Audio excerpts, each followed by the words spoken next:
Instructions for accessing subtitles in a language other than English are included on our board meetings webpage as well as in the description below.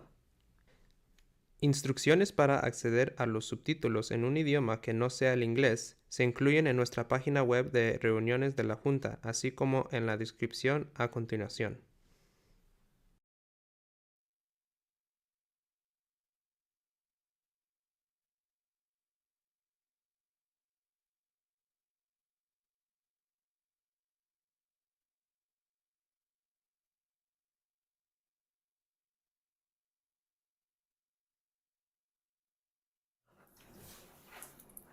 All right, good evening and welcome to the Ross Valley School District Board of Trustees regular meeting. Today is April 22nd and I'm calling our meeting to order at 6:03 p.m. We have all 5 trustees present in person at the Ross Valley School District office at 100 Shaw Drive in San Anselmo. Myself, Rachel Litwack, Chris Sandals-Cobb, Daniel Cassidy, Anna Marsh, and Shelley Hamilton. We also have one cabinet member present. We have Superintendent Tyler Kraft. Our meeting is being live streamed via YouTube tonight, and the link is on our website. There will be a 60-second delay between the meeting and the YouTube live stream. A recording of the meeting will be made available to the public on our district YouTube website within 72 hours. With that, I will move over to our agenda. So, first item here is closed session. Identify our closed session topics. The first one we have here is Public Employee Performance Evaluation, title Superintendent, pursuant to Government Code Section 54957.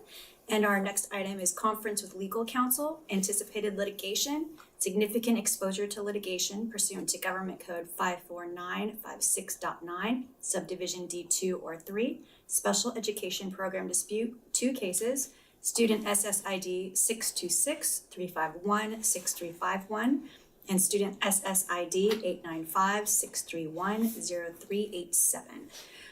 There is no public here for public comment on our closed session agenda. So at 6:04, I will recess us to closed session.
right, welcome back. It is 6:44 and I am reconvening us back into open session. Our report out from closed session. The first item for public employee performance evaluation, there is no action taken on that item. And on item number 5, conference with legal counsel. We did move to approve staff recommendation in the program dispute with student SSID 626-351-6351. We voted 5-0 in favor of that. And then we also voted 5-0 to approve staff recommendation on student SSID 895-631-0387. Moving on with our agenda, we have C, procedural items. We have the Pledge of Allegiance and a democratic reflection and a mission moment. And I believe Chris Sandals-Cobb had a democratic reflection for us this evening. I do, thank you. I just wanted to talk about 4 names. Reed Weissman, Victor Glover, Christina Koch, and Jeremy Hansen. And those are the names of the 4 astronauts who made history recently by journeying around the moon. I want to share the fact that all 4 of them attended public schools, K through 12. And I wanted to reflect on this as a reminder of the importance of public schools and our ability to produce people who can and will grow up to do epic, world-changing things. I hope that we continue to acknowledge the importance of the work we are doing as a board, as teachers, as parents, and as a community, so that we can provide the best launching pads for our students, so that they can do epic things. That's my reflection. Thank you. Thank you. All right. And with that, very inspiring reflection. If you'd like to join me for the Pledge of Allegiance, please stand and do so. I pledge allegiance to the flag of the United States of America and to the republic for which it stands, one nation, under God, indivisible, with liberty and justice for all.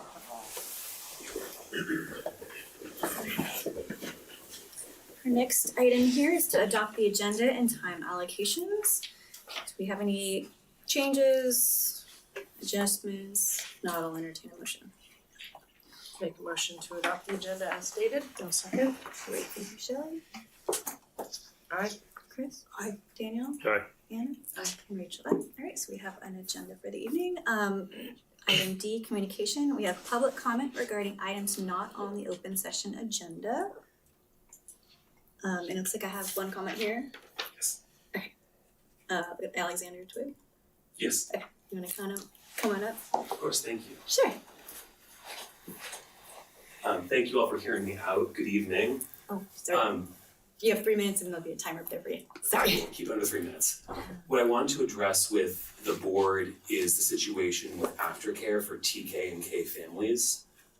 Registration was very chaotic this year. Again, it's not something this board deals with, it's the YMCA, we understand that. But the feeling among parents we know, and certainly ourselves, is one of sort of dismay and panic. The wait lists, at least at Hidden Valley, are very long. Our daughter is currently 19th on the wait list, despite us logging in at 7 a.m. For us, we had an issue because her birth date falls after the first day of school, but prior to September 1st, and the form requires you be 4 years old to register for it. Doesn't say that. We eventually figured it out, but at that point, all the spots were obviously gone. My wife and I are both working parents. Most of the people we know are 2 working parent households, and realistically, many of these people cannot attend public schools unless, and there is aftercare available. We do understand that obviously there's a lengthy process for getting this taken care of, and we understand that most people get in, but the reality on the ground, as I know, and I can't pretend to speak for everyone, is that people are already making decisions to look for alternatives. So for ourselves, we had not been interested in charter school, but we applied to the charter school because they do have aftercare availability. We also have now paid money to our existing private school. I know people who are accepting spots at private schools. So we understand that the schools are working on it. They've been very responsive. I just am sure the board is aware of kind of where the families are. And we've been told there may be answers coming in May, which is, I think, a very fast response. I'm certainly aware of staffing issues. But just wanna be sure the board is aware that this is, I see it, an ongoing issue for a lot of parents, and a lot of parents are very concerned about this. And I do worry that families such as ourselves will be pushed out of the public school system because of it. And unfortunately, I think once you've started to go down the road of private school, it's easy to stay in that, silo. Especially if you're worried, well, next year's the same thing. And then the private school application process is usually before this process is completed, so you've paid a deposit to a private school. So I think there's a sort of potential for sort of long-standing impact in this. And as I look at the enrollment numbers, it seems like the TK numbers are really where we're seeing the gains in student population. And so I hope that we can work on this, and I know money is tight, I'm not unrealistic, but I do think there's an opportunity to raise the overall enrollment numbers if there is an ability to work on this. So thank you so much for your time. I know everyone's working very hard on this. I had a chance to speak with our folks. I know everyone's very dedicated. Just want to make sure you guys are aware of the issue. Thank you. Thank you. Alright. Do you have anybody else who has an item for public comment that's not on our agenda? Okay. Seeing none, I'll move us along. Our next item is correspondence and communication to the board. We do have a few items there, I believe. Hopefully everyone had a chance to read everything up there. Next item is announcements by labor unions, CSCA or RVTA. Do we have any labor union announcements? All right, seeing none, I will move on to item E, presentation and or action items. The first one there is recommended adoption of resolution 072526 in recognition of Staff Appreciation Week, May 4th through 8th, 2026.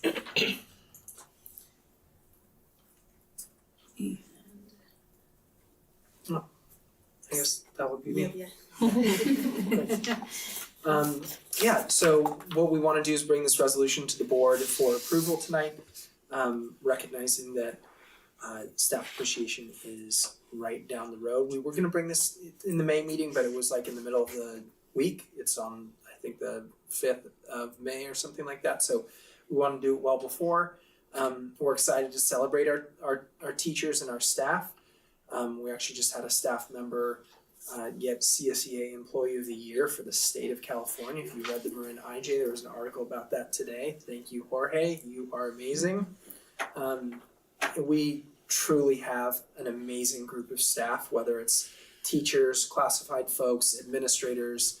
The people that make up this district are truly phenomenal. We wish we could do the biggest celebration and a parade and shower them with gifts. They truly are the heartbeat of what this school district's all about. So happy to entertain, discussion or motion on this. And we will do some celebration on the week of the 4th. Thanks for bringing forward. Do we have any questions up here? I have a question. How does this work in conjunction with a lot of parents work to recognize the teachers at the end of year gifts and such?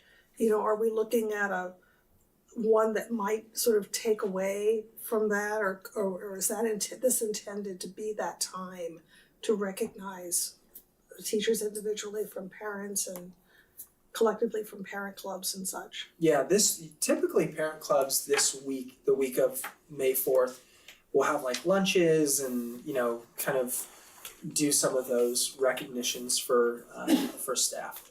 Okay. And then PTAs sometimes at the end of the year give a gift.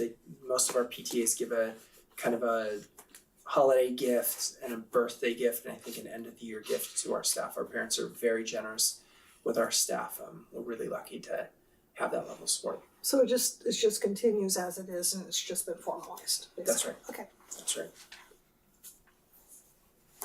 Do you have any public comment? Do we have any more questions? Do you have any public comment on this item? No? Okay. Any discussion up here? No, it's okay, never mind. I love to see it formalized. I didn't realize. Have we not done formal? I thought we I didn't did realize it formal. wasn't. Yeah, I was gonna say, I'm like, I think Yeah. I've seen this like many times. Gotcha. So every week we, And the dates change here and there, so. Sure. We, one thing that Ross Valley always does is there are like at the state level a separate week for teachers and certificated from classified, but we always honor everyone together because we see our staff as, you know, an integrated unit of amazing adults supporting kids. There's no further discussions. Anybody would like to make a motion? I will make a motion to approve Staff Appreciation Week, May 4th through 9th. Do a second? I'll second it. Alright, Anne, Aye. Daniel, Aye. Shelley, Aye. Chris, Aye. and Rachel, aye. Alright, thank you. Looking forward to celebrating our teachers. Next item 2 is update on the local control and accountability plan, LCAP, goal 3, community engagement. Terrific.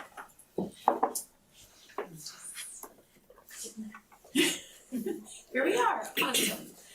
So this is our third in the series. Our LCAP has 3 goals, and we are we're just about at the end of year 2 of our LCAP. So we already brought updates on goals 1 and 2, and tonight, Oh, sorry. Maybe Is watch it it this on? way. oh my, No, Oh, wait. Give me the things in it. and then I think if you.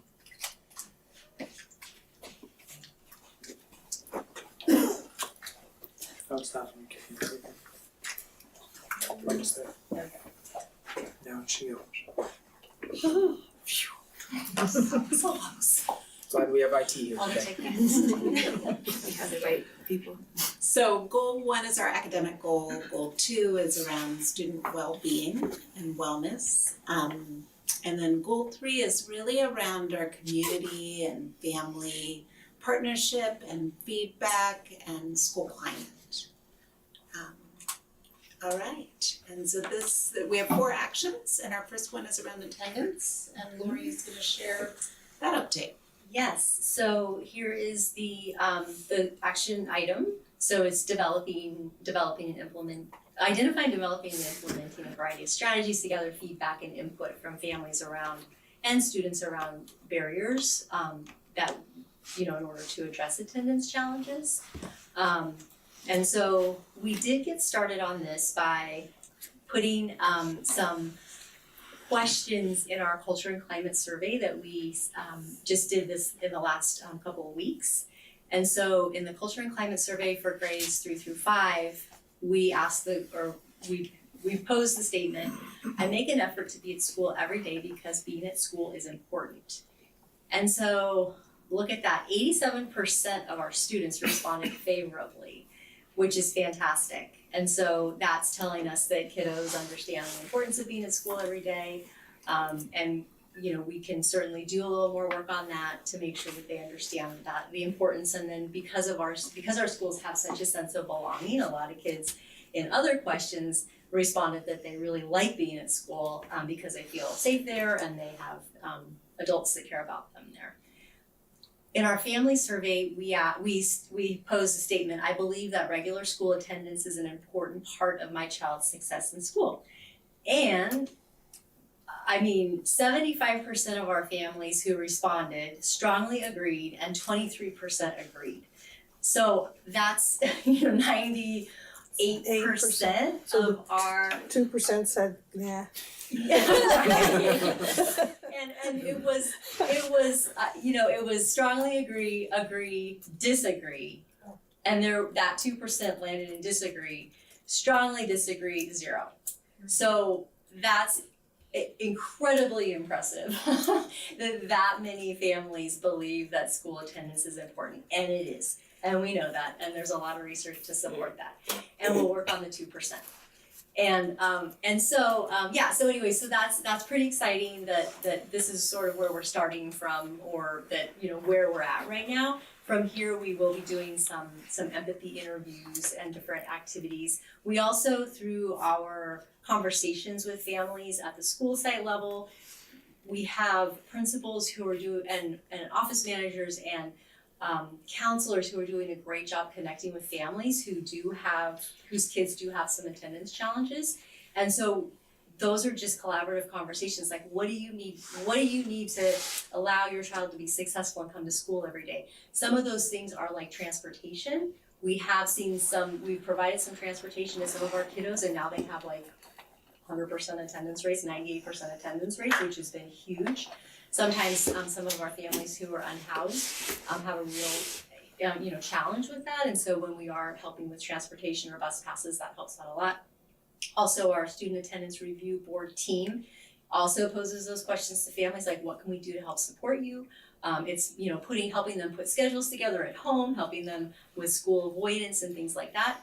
And then we also have a coordination of services team through the county office that can help us too with coming up with strategies to help support students. And so it's and attendance is looking great right now. Our chronic absenteeism rate is we have some chronic absenteeism, but it's very low, and so we will keep working on attendance. When you approach a family with the opportunity to recommend schedule changes, for example, for a child that perhaps may not go to bed before midnight, how is that received? And what is the success rate in having a family implement those changes? Because I can't see a situation where a family goes, oh my God, I didn't think about that. Go to bed at 8:30, right? I'm just sort of wondering that intervention, how successful is it? Yeah. And how do we do that without offending? Yeah. Well, it certainly is about relationships. So we usually try and find somebody who has a really good relationship with the family to offer these suggestions. So that's for starters. That's great. And sometimes families do say that. Oh my God, I never even thought of that. I'm gonna put a schedule together. 8:30 bedtime.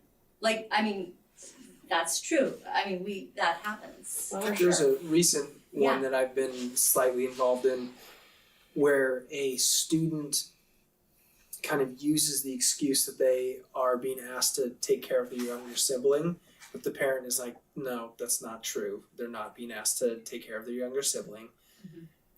But what's actually happening in getting to know the mother and getting to know the situation is that the kid's a little bit avoidant of school because of a social dynamic that's happening on campus. So they say, hey, I don't really feel like I'm going to school. And the mom usually follows the direction of the kid. So having the principal talk to the mom and say, no, like you can give the direction that you're going, and lo and behold, the student is coming to school more frequently and is feeling more stabilized because there's consistency in the kid's routine. So I think sometimes from time to time, a parent is receptive and needs a little bit of coaching and direction on how to set boundaries for their kids, whether it's cell phone use in the bed or watching YouTube late in the evening, or just avoidance of school. So Okay, yeah, good to know. the relationship matters a lot. Yeah, and sometimes it doesn't work.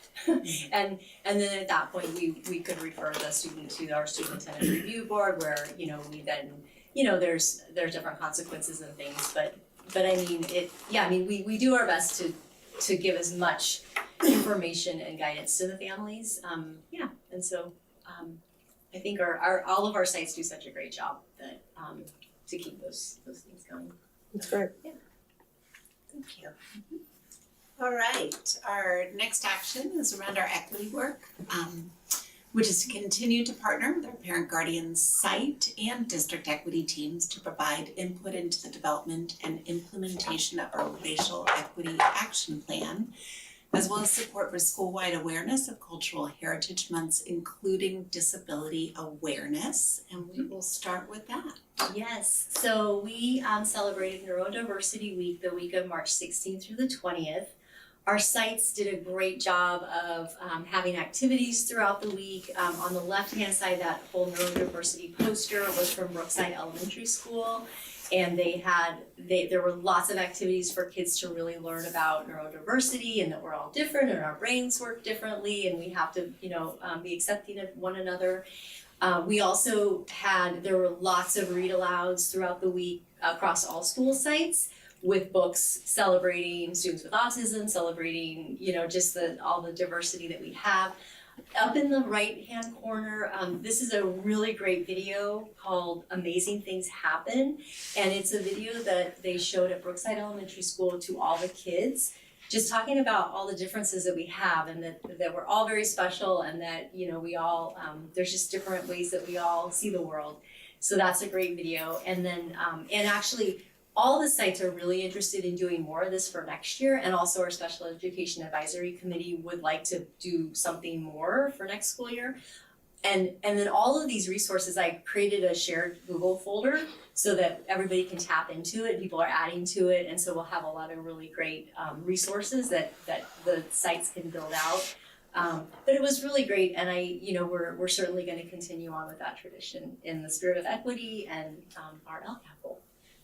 Is the neurodiverse approach always on autism, or is it also with ADHD and other It's across the board. neurospicy? Mm-hmm. Okay. Yes, There's absolutely. also one of our modules for second grade from the new ELA program is around disability rights. Okay, And great. so all of our second graders are spending a quarter of their year learning Great. about disabilities. The texts in that unit are really, really engaging and cover a really broad spectrum of disability, which is neat. And the teachers really love it. Yeah. All right, so our racial equity action plan was first created maybe 5 years ago, 6 years ago. 6 years. And it gets refined every year, but it's still a really robust, kind of lengthy document. So one thing that we did this year at the start of the year, and actually starting a little bit towards the end of last year, was to look at it and really identify what actions are we going to focus on for the 25-26 school year. We also got feedback from members of our parent guardian task force, and we came up with 8 actions. And so I'm just going to report on those 8 actions. So one of them was around signage that affirms belonging, inclusivity, and the district's commitment to racial equity. We had already last year created plaques with our racial equity mission statement that are up at all of our sites. And then this year, I'm sure you have seen our belonging signage at each of our sites. It's in both English and Spanish. So that was one of our actions and accomplishments this year. And then also we created a slide deck and kind of script for professional development around equity work in Ross Valley. And really, I like this title of Developing and Sustaining a Culture of Belonging. And our principals did that training for all of their staff because it was kind of time for a reboot for some of our staff that are current, and then of course for our new staff as well. And that was successful and will continue next year, just every year at the start of the year. And we've talked a lot about our ELA curriculum and how it incorporates diverse representation and themes. And then also we piloted this year the Culture of Belonging curriculum at Brookside and Whitehill, and our teachers and principals and all of us are excited to be moving forward with that curriculum in all 5 of our schools next year. There's 10 lessons in the curriculum, 1 per month, and it's a really focused curriculum. I appreciate that, for example, there are lessons that explicitly teach about racial slurs and that these show up on our campus. And of course that lesson looks really different in K2. That's about, words that hurt.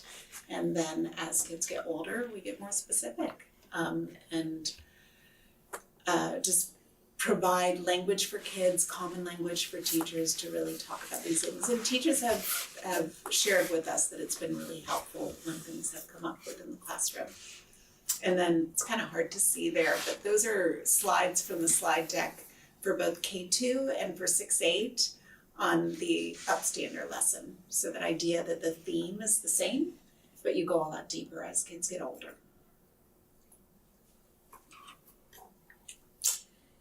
And then we talked about aligning and implementing practices for our support of multilingual families, and actually in a slide later on in this presentation, I'll talk more about that, but those pictures there are pictures of our multilingual learner reclassification ceremony, and also an evening that provided lots of community resources for families of multilingual learners. And there's Amelia Alamari, who did an incredible job of leading that, along with her sidekick, Jorge, who does the interpretation for those events.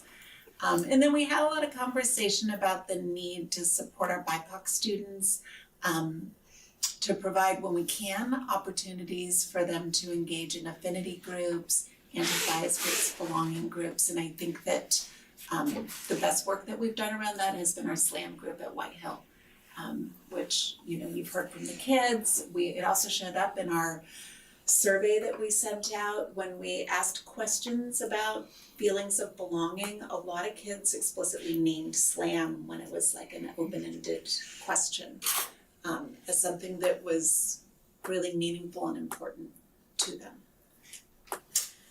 And then the last two here, you know, a big part of equity work is all around making sure that that opportunity gap is shrinking, and that all of our students are achieving as well as they possibly can in terms of academics.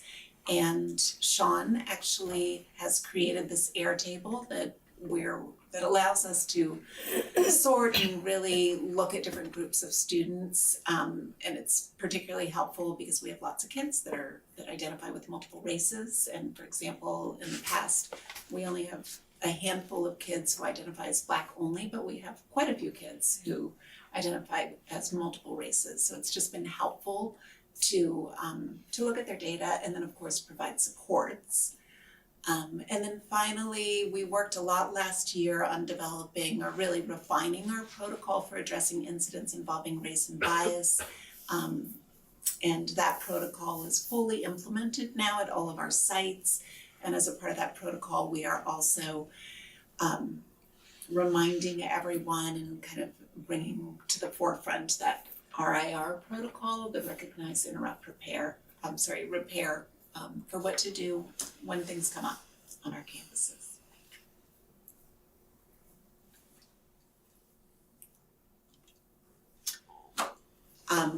As you know, it was, I think, it's actually probably 4 years ago now that we were awarded a California Department of Education Anti-Bias Grant Award of $200,000.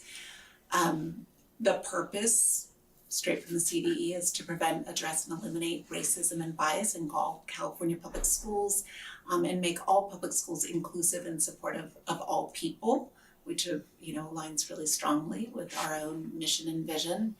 And with these funds, we've done a lot of things. I think some of the highlights, we brought in a trainer, a professional developer from the University of California at Berkeley.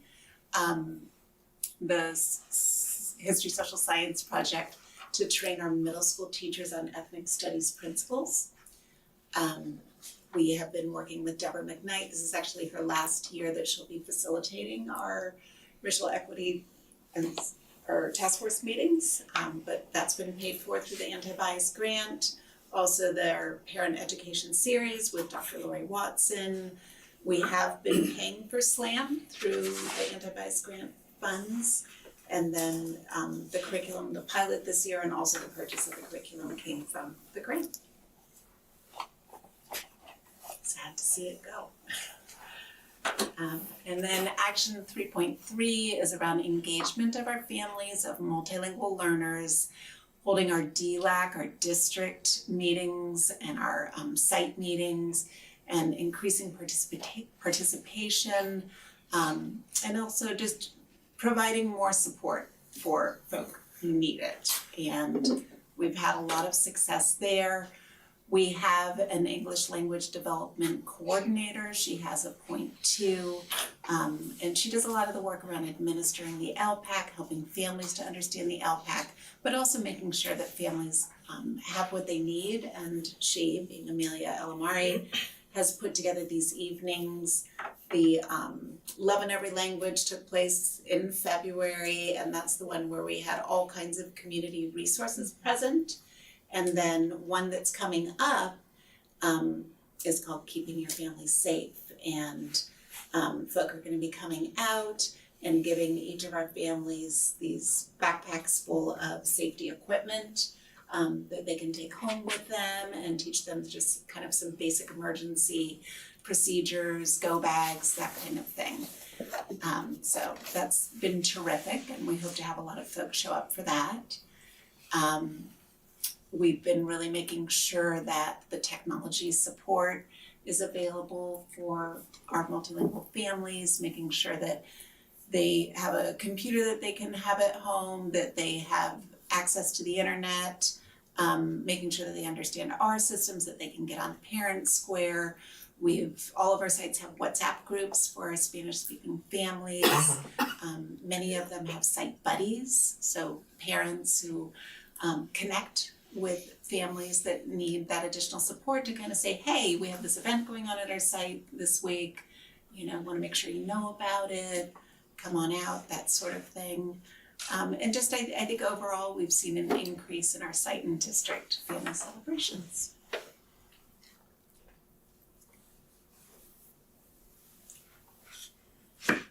And then regarding communication, this section is really around translation and interpretation. And we've, I think, moved forward with that quite well. We have Language Line, thanks to Lori, which is on-demand interpretation. And that's been really successful. And we have our WhatsApp groups, and we have Jorge, who is, along with some others, who provide amazing in-person interpretation. And just to note that part of the reason he received the CSEA Employee of the Year for the entire state of California is because of this work that he does within this goal and action. Pretty great.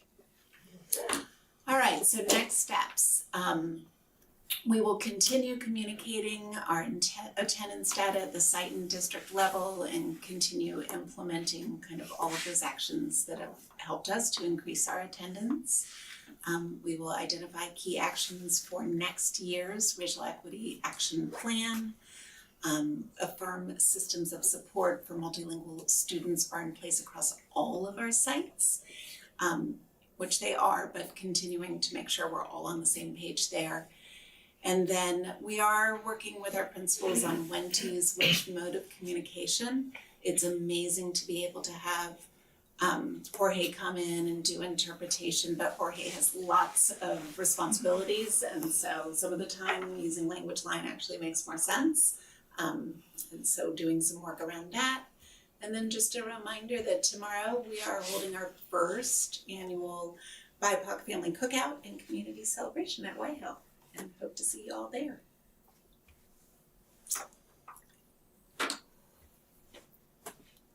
And that is it on LCAP goal number 3. Any questions? No questions, just comments, but I'll hold it. Thank you. I have comments too, like no questions, but comments. All right, so if there's no questions up here, do we have any public comment on this item?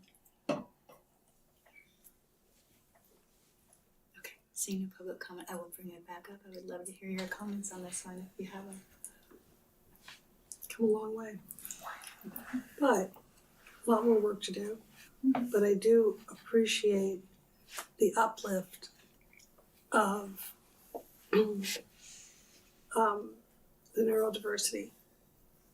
That was a big thing that we were hoping to curb cut, right? Right. With the equity work, and so that's seeing it celebrated as your superpower, than as an inhibiting force.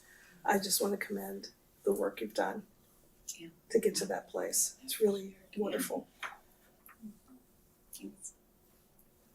Yeah, it's really wonderful to hear my kids just the very neutral, caring language about all their peers. And that it's really just, yeah. I mean, the compassion, like, it's not even, it's just this yeah, wonderful, like, no, it's just so normalized, which, you know, a lot of us can think of our own, how we grew up. And it's just so amazing to see our kids have a different experience. So, yeah, thank you for putting all of this in one place. Yeah, it's nice to see all of it. Like that work, it takes a lot of work, and it's wonderful. And to continue it through middle school too, right? Like elementary school, like we have a lot of more elementary schools and middle school. So it's great because those conversations are difficult and more impact, maybe not more, but like it, you know, middle school students might not be as kind as a first grader. Sure. So it's great that that's throughout the entire curriculum and at Whitehill, which is exceptional. I think if we're able to develop that muscle early on, you know, that response from kids of when, you know, for them to be able to recognize when something is coming up that is maybe hurting somebody and to know that it's harmful, it's not funny, it's not something to lean into and to interrupt it. If they can get good at that early on, we're gonna really bring down, I mean, we're there, right, with everything that's going on out here. So middle school's always going to be hard, but we're building that common language. I was gonna say, having gone to the DLAC celebrations, it's just wonderful that that is a celebrated moment when there's that recognition of students achieving a certain level of it, and it's great to see that that it has become a celebration moment, you know, that encompasses so much more. And so to see that then also be expanded to other ways of celebrating neurodiversity and the BIPOC picnic and, you know, cookout and all of that. It's great to see that kind of rolling out everywhere. As you're going through this, I kept thinking, like, we read these LCAPs regularly, and they, you know, they're always coming through, but I loved just seeing like how you're translating the words on the page into action for our kids and our teachers, and you know, the experience that people are having. It's more than just the words on the page, and so it's easy to write it down. I think it's harder to implement it, and I appreciate how well it's been put into place. And I also appreciate seeing it here and how like the visual here is really helpful for me. I think that's one thing I'm really proud of with our LCAP in general is that it's an action plan. Yeah. It is a description of what we do as a school district to serve our students and our community. And sometimes LCAPs can get real wordy and hard to figure out what's actually being implemented and what's not. And ours is concise and thorough at the same time. Yeah, I've heard other board members kind of just be like, yeah, it's a thing we have to do, but it doesn't. And then we do this other thing that really guides us, and I'm like, well, not really figuring out how to bring it all together to actually be a guiding document. So it's, like you said, great to see it in action. So. Any other comment? If not, we don't have to vote on this one, it's just an update. I can move us on. Okay. Alright, item number 3, receive for second reading and subsequent adoption of a revised updated board policy BP and or administrative regulations AR in series 5000. Great, so I'm gonna wait for the slide deck to come up, but essentially we're gonna use the same slide deck, but we're gonna kind of toggle between the next 4 or so items. The first one up for discussion tonight, and actually a vote, is gonna be our cell phone policy. So before we jump into that, I just wanna kind of set the stage for technology is like a reality in the lives of all of our kids, whether we like it or not. It's something they're engaging with. You've got kids with smartwatches and cell phones. You have students using AI at home and at times in the classroom, and kids are using technology during the day. So we're kind of just setting a refresh because there hasn't been really clear guidance for our staff yet around these 3 big topics. And I think it's really important that, you know, we refresh this and kind of make it more relevant for what's happening today. So the first one is cell phone policy and parent cell phone guidance. This is a second reading. We talked about this at the last board meeting. Big thanks to both Shelley and Chris for reworking and kind of wordsmithing some of this and actually organizing in a way that's a little bit more logical. So for those of you who read that, I think it makes a lot more sense. And then just a reminder of the cell phone guidance. So the policy, just as a quick update, is off and away. And that's for anything that's a smartwatch, a phone, gaming consoles, tablets, anything that a kid would bring on campus. Most of the time in elementary, TK5, this manifests itself as a smartwatch in 3rd, 4th, and 5th grade. And then it represents cell phones really in middle school.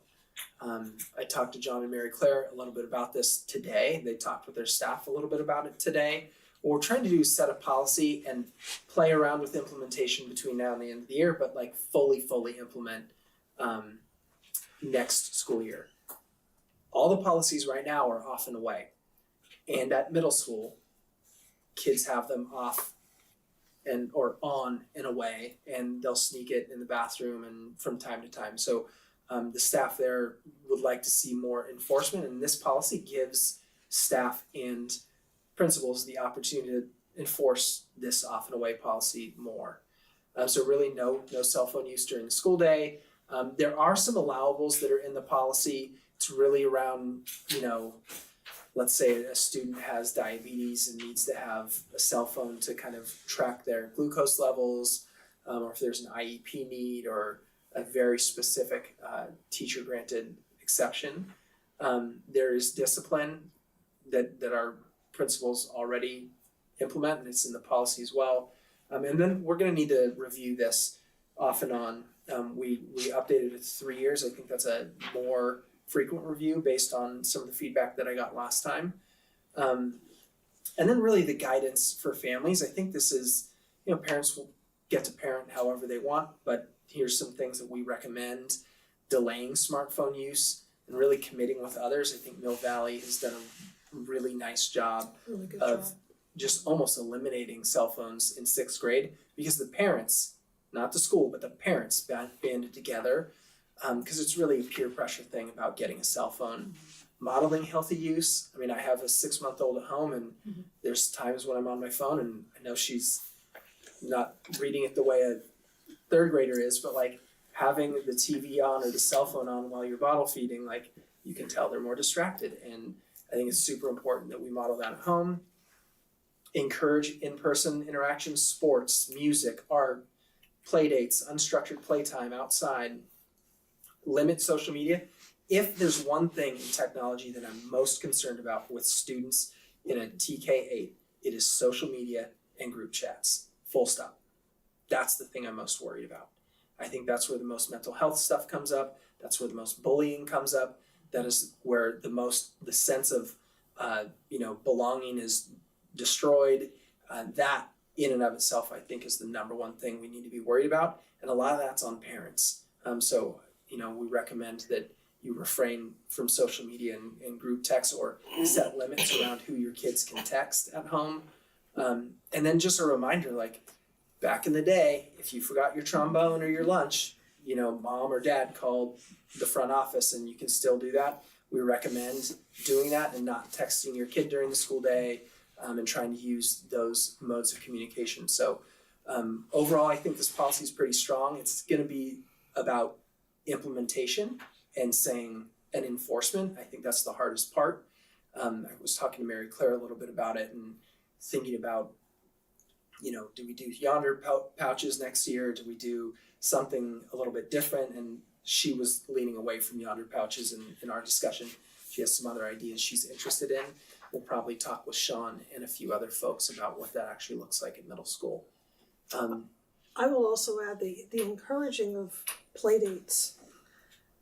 To be aware that a lot of play dates are now centering around playing games, video games. And I think we need to remember as parents that we're in charge and to say, so-and-so's coming over, no video games, please.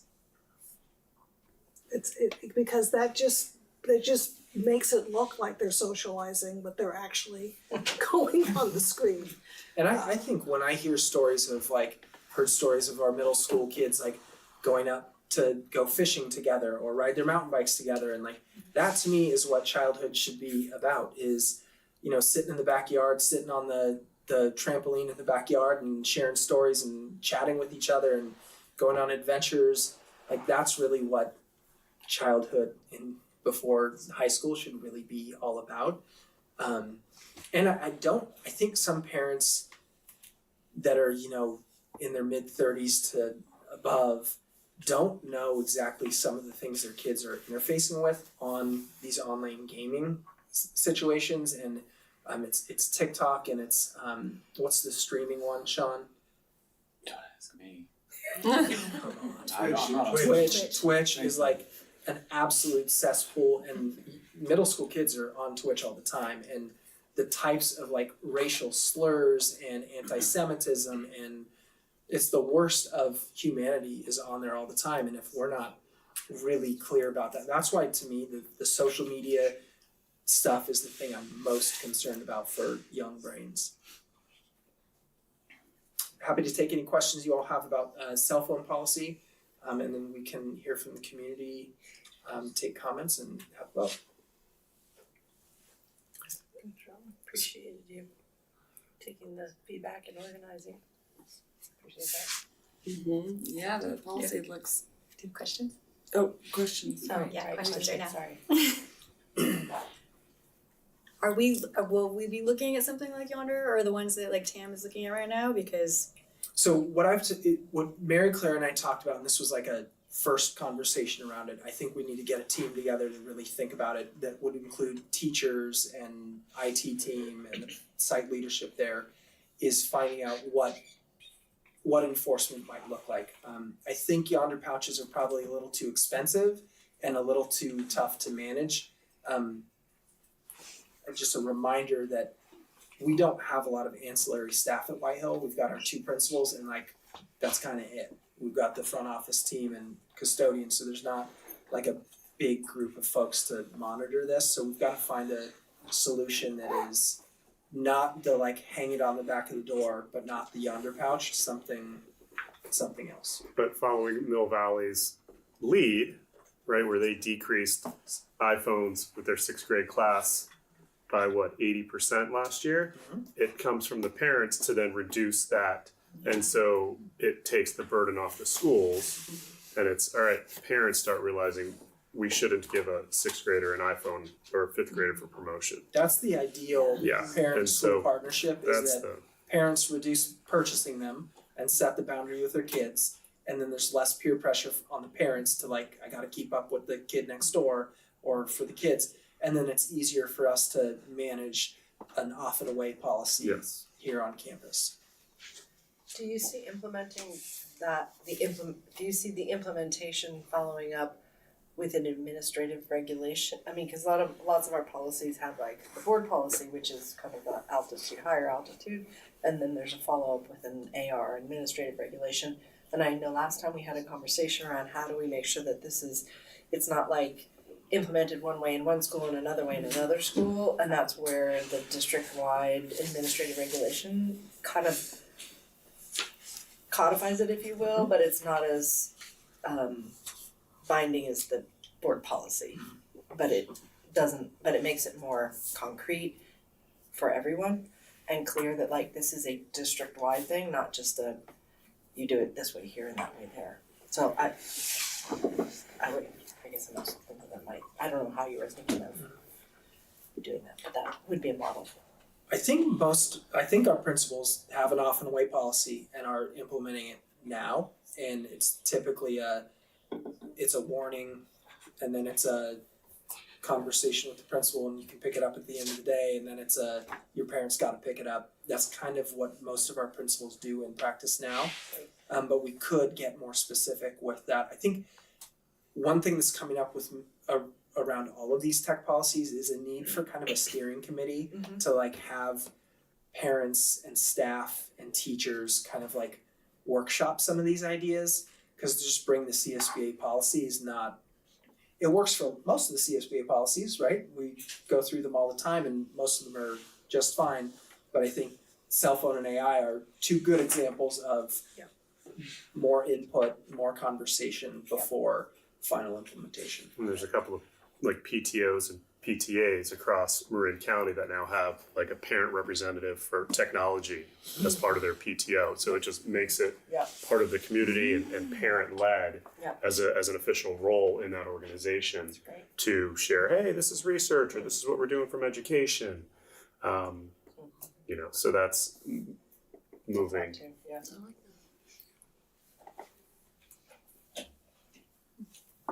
Any other questions? The enforcement's tough, right? Marin Catholic has dedicated people at high school to enforce that, right? In public schools, we don't have that ability, and you know, it's a slippery slope with an iWatch, right? Because it's just a watch, and so I think it's just educating, you know, again, getting this out to the parents to educate them that your third grader shouldn't be wearing a smartwatch in class.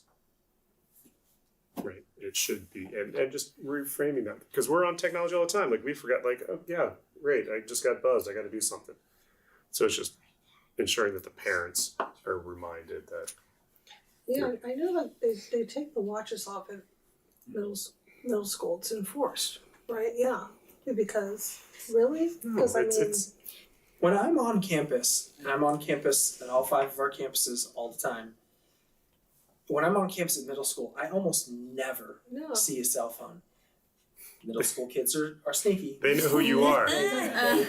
They find ways. So I'm not saying that kids aren't using them, because kids are using them.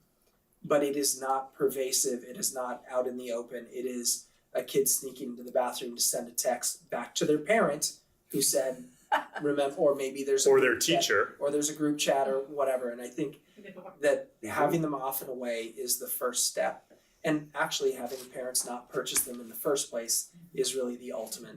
I mean, I can't dictate that, but I'd invite 3rd, 4th, and 5th grade families to start talking to each other about the impending pressure they're going to have when their kids hit middle school.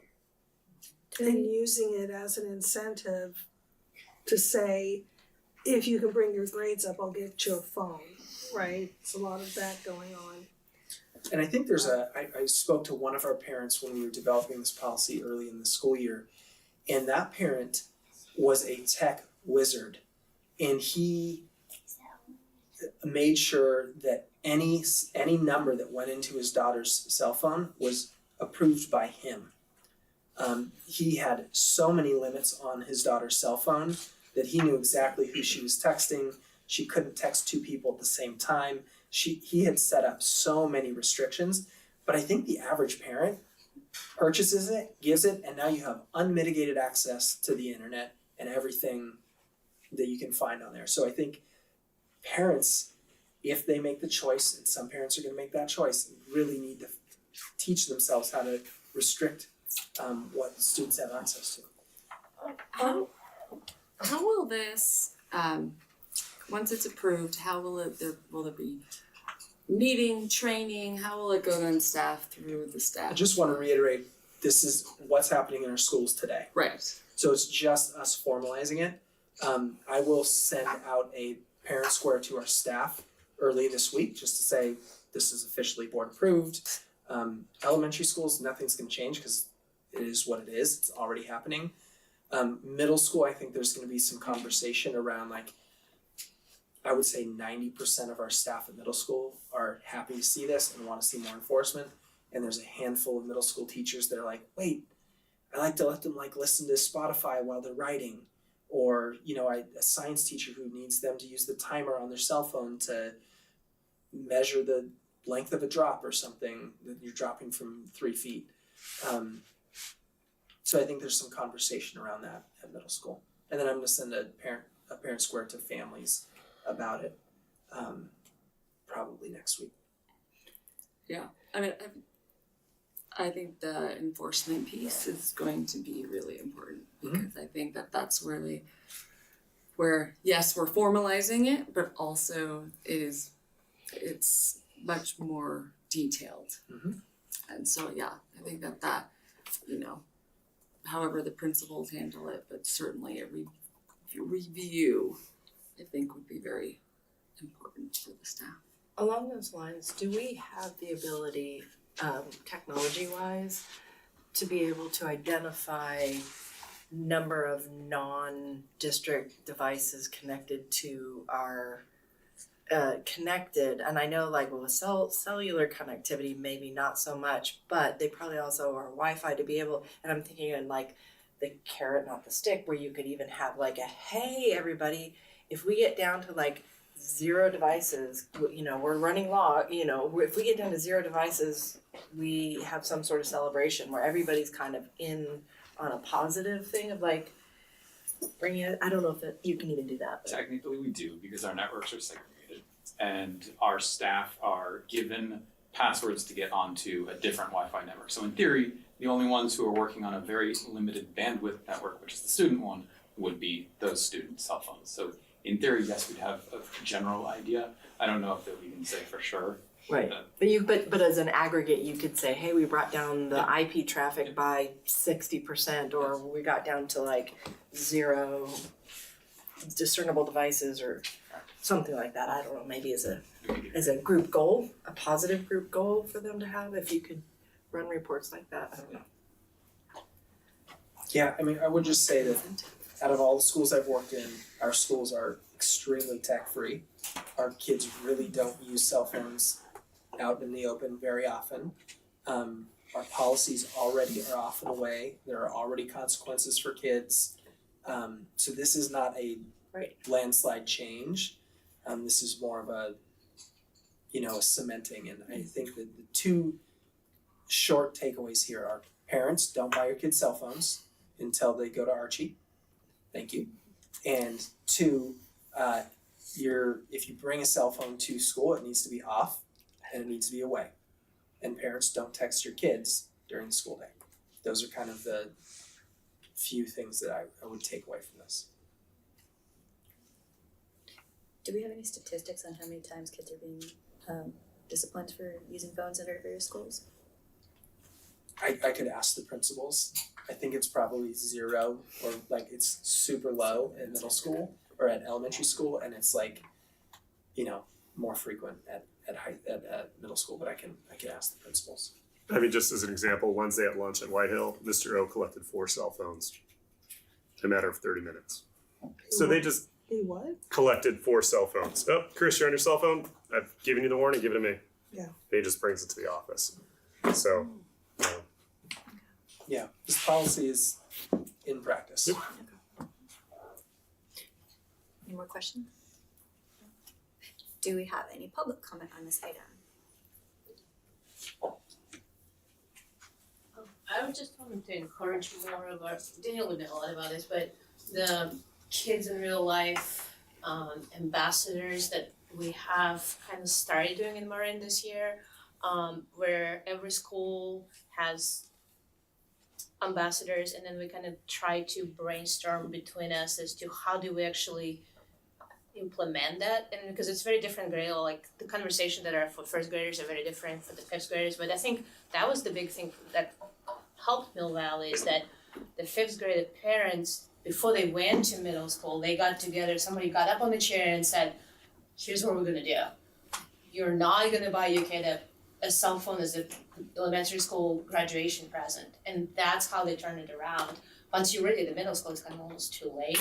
And so I think what we could use is a more promotion of that program, and more of us that could actually work on that and really spread more awareness, because as we all know, like if my kid's gonna ask me for a phone all the time, if his friend has it, right? But if 8 out of 10 kids don't, then I might have less of that peer pressure constantly on me. But I think that setup helps to kind of and bring us on the same page a little bit more, rather than everyone fighting for their own sanity, which I mean we have to do both, but I think it's a great problem, is what I'm saying. So we probably could use more spreading awareness about it.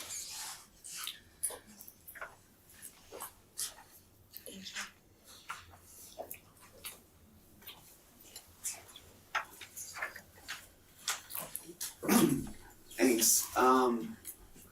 this is a good policy. I just wanted to add for this one in the parent guidance, because it sort of goes a little bit beyond just cell phones in the mobile communications category when we talk about social media and group chats and things. The rapidly escalating use by kids, even in middle school age, of like smart glasses and stuff and recording. And I think just putting in sort of in this sort of guidance, reminding parents of the benefits of a philosophy of not surreptitiously recording people and taking their pictures, which has become obviously extremely common with cell phones with smart cameras. But just whenever you can, reinforcing the idea of it is inappropriate to take people's pictures or record them without them knowing it, even if you're in public.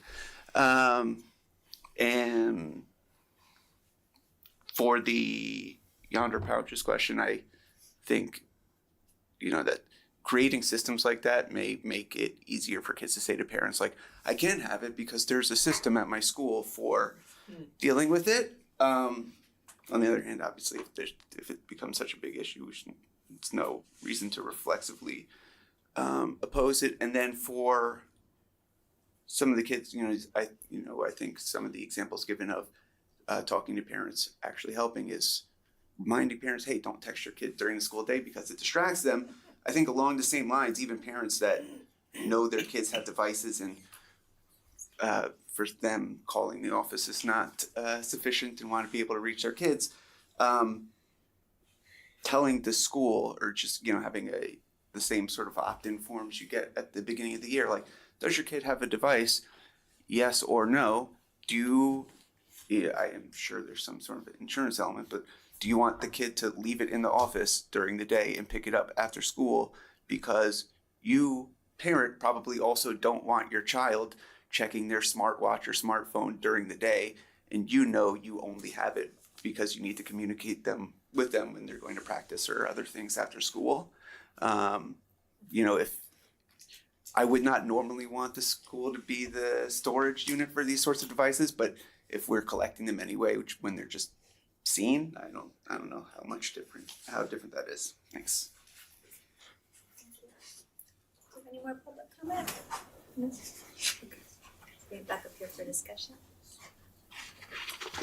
I mean, a lot of the work that Anna talked about with Kids IRL, I think I've led maybe 10 different parent conversations over the past couple months at Wade Thomas, Hidden Valley, Brookside, St. Anselm's, even trying to get to Manor. There's a push among 5th grade parents to try to reduce that uptick for next year. So Dara Matson has been coordinating with other 5th grade parents across our schools to try to reduce that. We've got another talk with 4th grade parents at Wade Thomas in a couple of weeks. And so, this ambassador thing is starting to get a little bit more traction, right? And it will have more traction next year. And so it is a slow burn.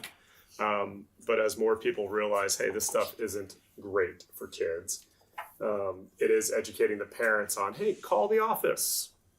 I had to remind my wife that today. She was going to send Emerson a text like, hey, why don't we just call Ember? She'd go, oh yeah, good point. Right? Like, so it's just because we're on it all the time and we can text. And 7th and 8th grade parents are texting even more with their kids, right? I just have a 6th grader and 3rd grader. So, but you can see how it's a slippery slope in middle school. And so the Kids IRL thing has been great. A lot of resources, a lot more involvement, and we'll continue to do that for kindergarten, 1st grade, 2nd grade, all those parents in those groups, because that's what's been most helpful is you get your group of 2nd grade parents together and we can kind of come to an agreement. Hey, if my kids are coming over your house, where do you keep your shotguns? Are they wearing seatbelts? And I don't want them on YouTube Kids. That's a great way of just normalizing that conversation. And so that was one of the things we've led with this year is how to just normalize that conversation with parents. What is your device policy? Are they in their rooms watching YouTube, right? Are they playing games, right? And then how do you just, again, educate the parents? So it's been successful, slow, but I think that grassroots is the way that word can make a difference. I had a couple of interesting visuals of like a parent standing on the chair, and that was really, I think, instructive for me to realize. I think the parent to parent is really the key I mean, we can stand up on our chairs, but you know, it's gonna be parents standing up in the chairs and saying, no, you can't do this anymore. So that was a visual. And then I also had this like fridge magnets. Don't text, don't call. Here's the number. You're like, here's the number of all of the school, you know, something that people can have on their refrigerator or some widget on your phone that pops up and at 8:23 in the morning and says, don't call. The 1990s were great. The fridge magnet Fridge magnets brings us right back. My old school. It's like we use our cell phones, we the parents, as the house lines. So if our 10-year-old is like, can I reach out, can I ask for a play date? We say, here's the phone, text the parent, tell them it's you, because it is weird when your 10-year-old texts the old babysitter and asks if they have a girlfriend yet, and they didn't say it was them. But you basically say, you know, hi, it's so-and-so, can so-and-so come over for a play date? They don't need their own phone to do that if they want to communicate with the parents. The parents are like, well, they how are they going to reach their friends? Well, tin can has been walk around. I was gonna say my visual was the phone with you get the really long cord and you walk in your bedroom and shut the door with the cord. But tin can that's making a comeback. Big fans in our house. I love the the tin tin can. can. So it's just person to person phone call where it's just you call, you know, my daughter calls Sean's daughter, and it's just that, and it's old school. Good social skills too, because it's really funny to listen to some of them who don't If like making phone calls. people, Daniel, are wanting, if they're not on a parent chat and they're looking to get more information, get involved, I know they can't go to it's parents, it's not school. So how can they get involved? Just kids IRL. Kids That's as simple as it. Kids in real life. It's based out of Marin, Mill Valley. It's called Screen Sense, is the parent organization. It's in a lot of our school weekly kind of roundups. Yeah. It might be at the bottom of some of those. And every school has a coordinator? Different, you know, again, it's parent led, so different, you know, abilities and connections and stuff, but you can put them in touch with me directly or Kids IRL, and then they can find out. And how much do we want to put the school in the position of consistently educating the parents? That's why it's parent to parent led. Yeah. So I am just facilitating a conversation among parents, hey, I've read this book, The Anxious Generation, there's some stuff in there. Yeah. Some of you have read it, some of you agree. All right, you guys talk. How is this impacting your kids? How is this impacting your lives? What are some things you might want to agree upon in this group of parents with shared kids on the next steps? So it shouldn't come from the schools. Well, there's been banter from some parents that are like, why don't you have like a campaign at school saying, wait till 8? What does that mean? Is it 8th grade or after 8th grade? And I'm like, why do we need to do that? You should look at that and determine what's best. So, but again, warning labels on cigarettes. When did they have warning labels on cigarettes? We're starting to get that now on Instagram. UK outlawed cigarettes today for those born after a certain time. It's against the law to smoke if you're born after a certain date as of today. It can be done. It can be eradicated. Hey, Florida is leading the U.S. in this with cell phone usage in schools. Can't have it. Wait a minute, back Sorry, here. comments. Yep, little off topic. Okay, so do we have any more conversation on the topic? If not, I will entertain a motion because this was received for second reading. Is this? Mm-hmm. Yeah. So Yeah. Well, I'll make a motion. Well, you were biased. I know. I'll second that. You did a great job. Thank you on the rewrites here. Yeah, Thank you. Appreciate the Thank organization. you. That was Yes. helpful. All right, Yeah. so Shelley?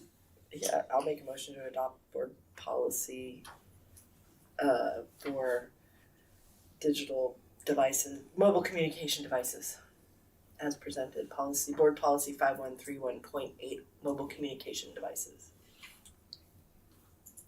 I'll second. So Shelley? Aye. Chris? Aye. Daniel? Alright, Anna? Aye. And Rachel? Aye. Okay.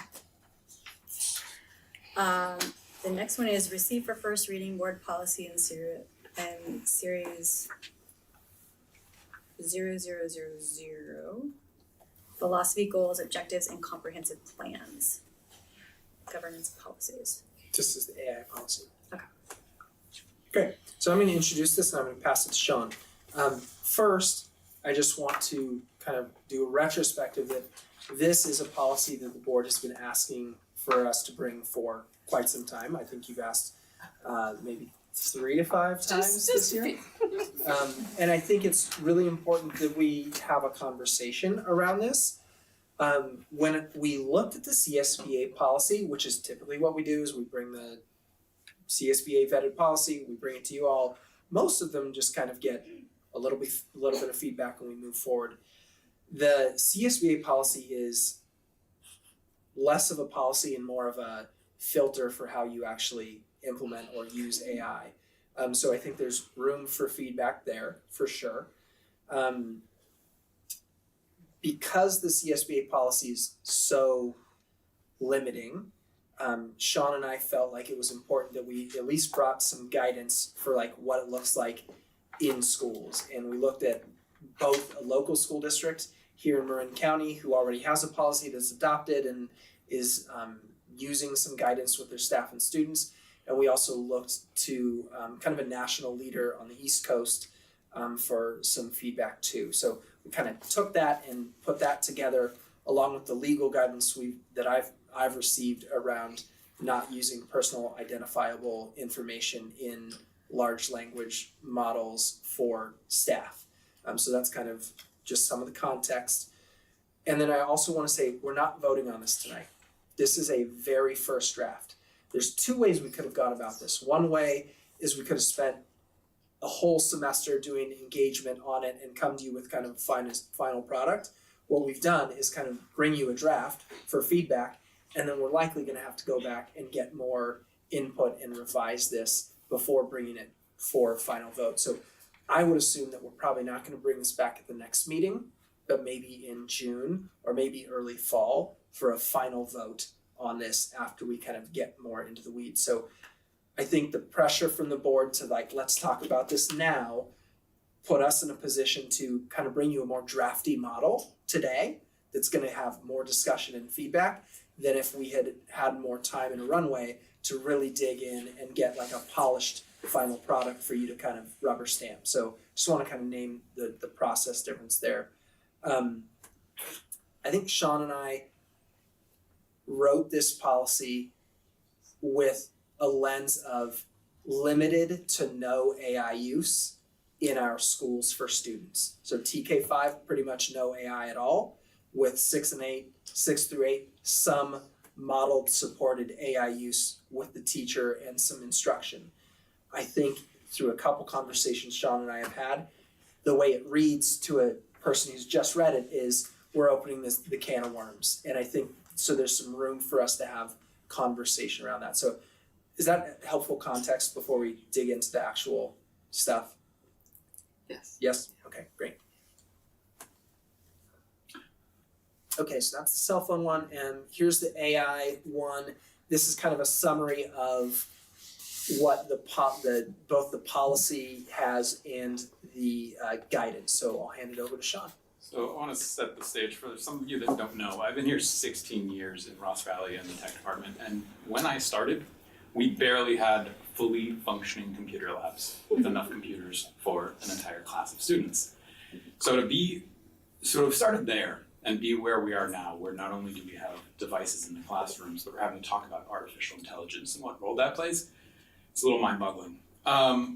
But just like any other tool, it's here and we have to address it. And the goal tonight is to put guidelines around it and then move forward, understanding that this is just where we begin in order to make sure that we're doing our due diligence and making sure that the students who are interacting with it are doing so in a safe manner. So how we typically break up things like this are by grade level bands, where we start to look at age appropriate sort of introduction of of information. And really, in K2, I don't think this is something we're going to talk about more in depth, but I don't really envision there being any sort of in classroom kind of curriculum around what a robot is versus what a person is. But there needs to be, at some point, a general understanding of the devices we have at home that are connected to our smart speakers are artificially intelligent sort of like devices. And as we move into 3rd through 5th grade, we want to make sure that students know what that means and understand that there are safety practices that need to be sort of laid out around that. There is right now one tool that's being used at Hidden Valley that incorporates artificial intelligence. It's called Your Story. And students are able to interact with historical figures and ask them questions and sort of get deeper understanding around work they're doing around that. Beyond that, we have blocked, and it was in conjunction with work we did with the principals, we have blocked all open AI, generative AI, and other AI tools that are available online such that they don't have access to them. That being said, there's a Google tool that we all see called AI Mode that comes in and summarizes basically your search term for you so you don't have to go looking through links. We are currently working to block that and make it so that they do have to learn how to search and they do get to sort of flex that critical thinking muscle that we want them to. And we're going to be blocking that across the grade levels. So at the heart of this are our core values that are centered around a human-centric approach. The idea that AI can enhance human capability, but we don't want it to ever be a replacement. We also want to focus on equity and inclusion and make sure that if tools are being used in the middle school, that all students have access to them. Responsible use is huge. We want to make sure that kids understand how to use it safely, legally, and to make sure that for staff and students that we do not put any information into these learning models that are open because of the fact that that is then out there and available and accessible. Purposeful use is also important for staff and students. We want to make sure that it's all clearly tied back to the curriculum. And then transparency. When our students do, if there is a request for them to use these tools, we want to make sure that they're being cited accurately. We go into depth around student expectations and staff expectations, but basically the student expectations are around the fact that only teachers can decide how and when AI is used in classrooms, and that they have learned that AI outputs need to be verified for accuracy because accuracy is important, and it's common that AI is, inaccurate and is going to be presenting you with biases that exist because of the fact that the data is being gathered en masse. And we need to go over citation. We need to make sure that AI citations are also happening. Sorry. But here's at the core of this, there's nothing in any of our agreements right now. So we do have an acceptable use agreement students signed. There's nothing in it that states that they should not be using tools like these during assessments. So at the end of the day, if this is just where we begin, I'm grateful that we have it in writing that AI should not be used while kids are taking assessments because it's happening, we're seeing it happen. And even though teachers have tools to help them monitor what their students are doing, they have a class of 25, 28 kids, and it's difficult for them to keep on top of all of that. Our staff expectations are that AI use is used to enhance teacher expertise, and that the tools are used for instruction, and that when tools are used for instruction, that they have to be aligned with curriculum. It's really important, and I've already reiterated it, Tyler has too, that our teachers especially understand that they can't be putting in personally identifiable information. We don't have the funds to be able to pay for a closed AI system. We just can't afford it for all of our teachers, so they are using the open systems that learn as their input. So one thing we have done a little bit of, but need to do more, is training on that specifically, and then helping them understand that there are ways they can anonymize their data. So if they do need to put something in, they can anonymize names and information if they need to be able to work with it and have it be a tool at their disposal. If they do design assignments, we want to make sure that it promotes original thinking. So there are ways that AI can be used to sort of work or sort of pull, I don't know where I'm going with this, except to say that there are ways that we want to encourage teachers, and there are tools available right now to encourage teachers to design assignments that promote original thinking. And we're not going to say that every teacher has to use it, but we'd like to make sure that that's at the core of the understanding of the expectations. And then we also want our teachers to be able to monitor outputs for bias, fairness, and accuracy. All that being said, we understand, I mean, everybody understands that AI is moving fast, and no, I don't think anybody here wants to make sure that we keep up with it. We just want to make sure that we stay grounded in what's best for the students. And I think what would be great to come out of this is the idea of having a steering committee that meets and works with all the stakeholders, staff, administrators, and parents to bring this all to the table so that we're not working in an echo chamber and that we're really hearing what's going on out there.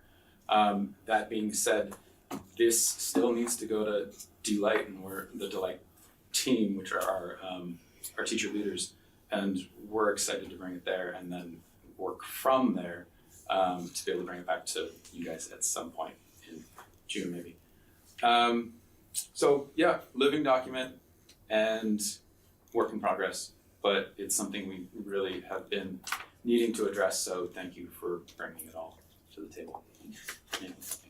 So one thing I want to just put a period in is this is a first step and a first conversation. So an expectation that this is a perfect final is not what tonight's about. And for the most part, the guidelines that we're putting around TK2 and 3.5 are just about like, this is what it might look like if we talk about it. We're not proposing a curriculum or mandates. Like, you could hopefully go through a TK2 experience and never talk about AI at all, and that's totally fine through 3rd, 5th grade. One of the districts that we looked at was Boston Public Schools, and really their starting point was 13 years old for even starting to talk about AI. However, I've also talked to a local superintendent here that is seeing their students use it in 4th and 5th grade. So I think part of what this is a recognition that, like, no matter how slow we want to go as adults, the kids are already using it and figuring out how to use it, so we need to teach them how to use it appropriately. I want to add to that, the reason Boston Public Schools starts at 13 is you're not supposed to use these tools if you're under 13. So it's one of those things where yeah. Great, so happy to take questions from the board. When you say AI, that's a big umbrella. Yeah.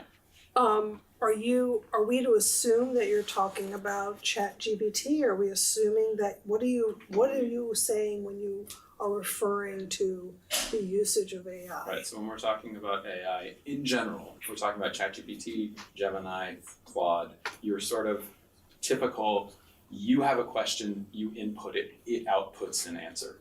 But that's a really good point, because a lot of times students might be interacting with tools like your story at Hidden Valley where they don't understand that they're interacting with an AI chatbot.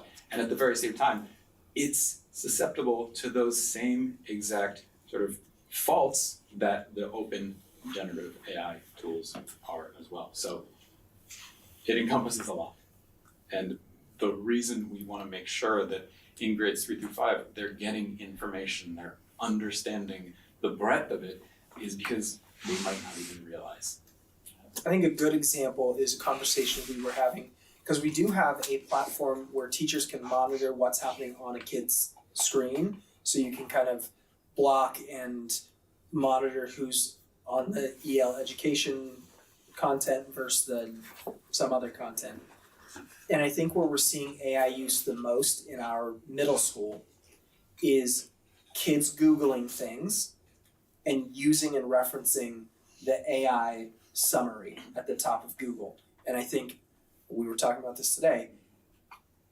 6 to 8 months ago, I would put something in Google and I would read a couple articles, and now I'm like drawn to that first summary, and sometimes I'll click on the articles, but like it is spitting things out. And that's not a large language model, but that is an AI summary. And frankly, Google is artificial intelligence. That engine, that search engine is AI, as is Siri, as is Alexa. All these things are surrounding us. So I think if we just like close our eyes to it in 3rd through 5th grade and don't teach our kids some of the restrictions, that's problematic.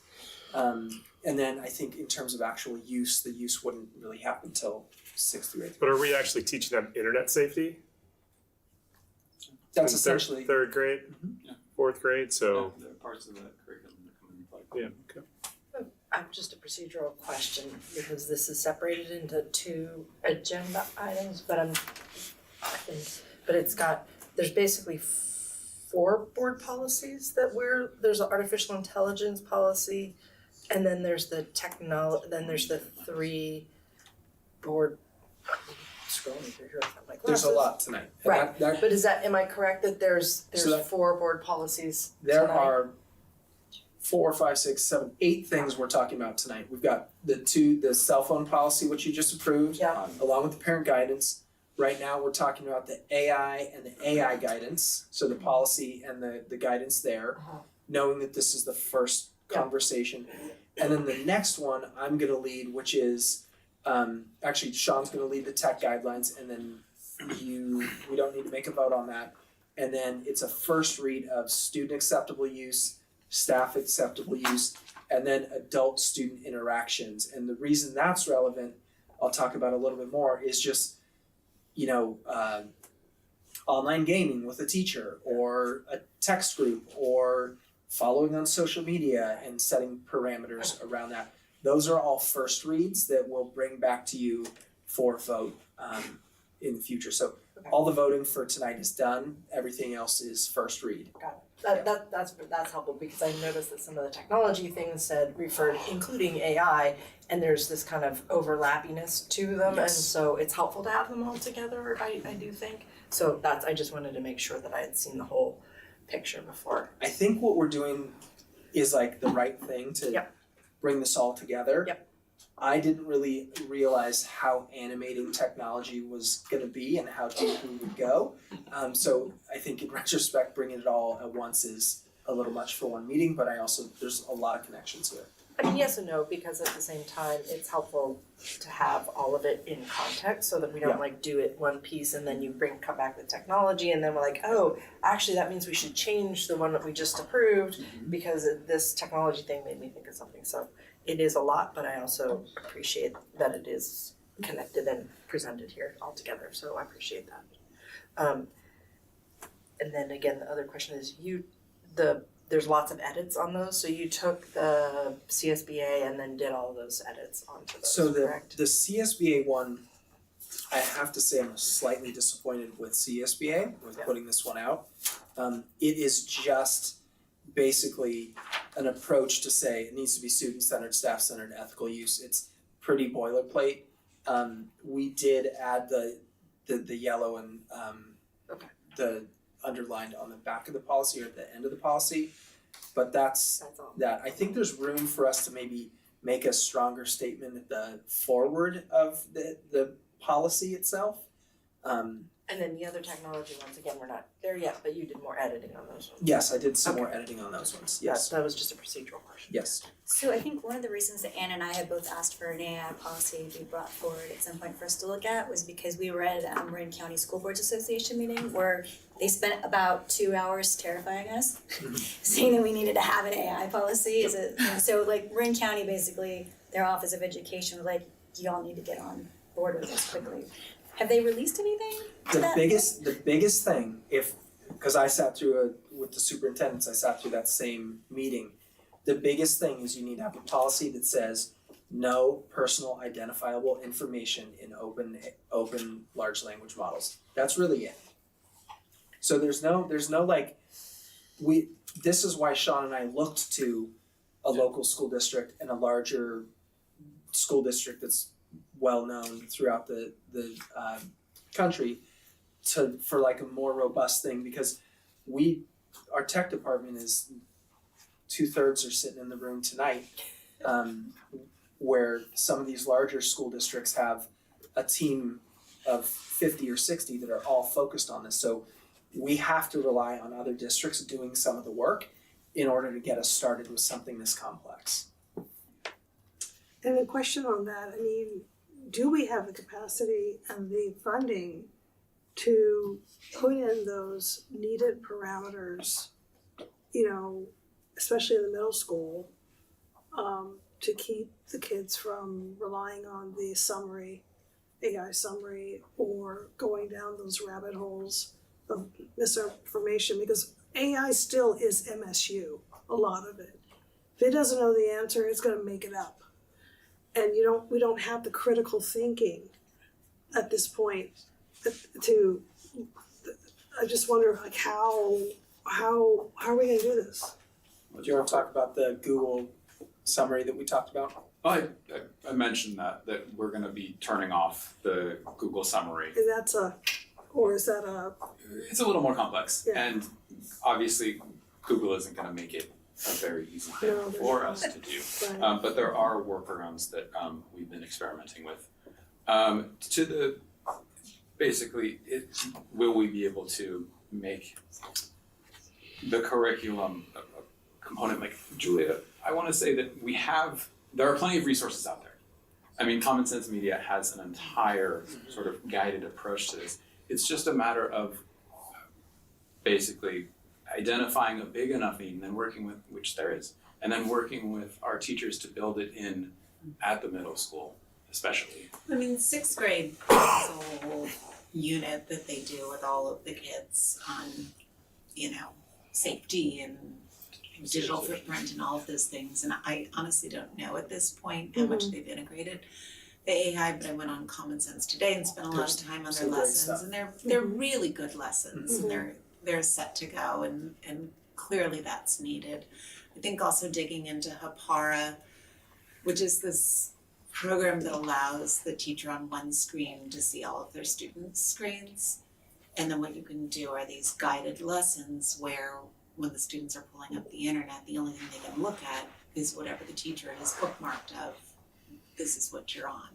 And I think being able to do that, which is a little bit of a pain because for every class you have to set it up and then you have to undo it and then you have to get it ready for the next class. It's not like a once at the beginning of the day and then you're done kind of thing. But I think that's a tool that is becoming more necessary than it once was. Yep, and it's an opportunity for us to provide some professional development when we can. Definitely. And it, just like everything else, it's evolving, and you can now save templates for your guided sessions. So you can create one for your And so first then grade we've got class. to give teachers that information Yep. so that they can. Yeah. So is it accurate that students now, in 3rd grade, can open up a Google search engine and search anything they want? So Google Safe Search is enforced and Right. has always been enforced since we've been a Google Apps for Education school district. But it is true that they can search for something and the AI summary, as of right now, will show them basically what they're looking for, which is essentially the same as them going to ChatGPT, typing the same thing in and waiting for a response. So yes, but we've disabled a different feature called AI mode, and we're working on completely removing that summary. Shelley? Yeah, I'm just processing this on like so many different levels, and from like foundational technology use of safe search mode kind of thing, and the technology things, all the way up to AI policy to AI implementation of this thing or that thing. And it seems to me there's quite a bit that could be done to this, and I'm just wondering if, given the first and second reading process that we have, if there's perhaps a way of having a first stab adoption of something that's just No safety. PII. just like the safety thing of what you said, Yeah. no identifiable information, like whatever the 2 or 3 bare bones minimum non-negotiable, we just have to start there and adopt something like that with maybe the general And revisit it principles. every year. And then we come back to it and build Now. upon that. With a But I would hate committee.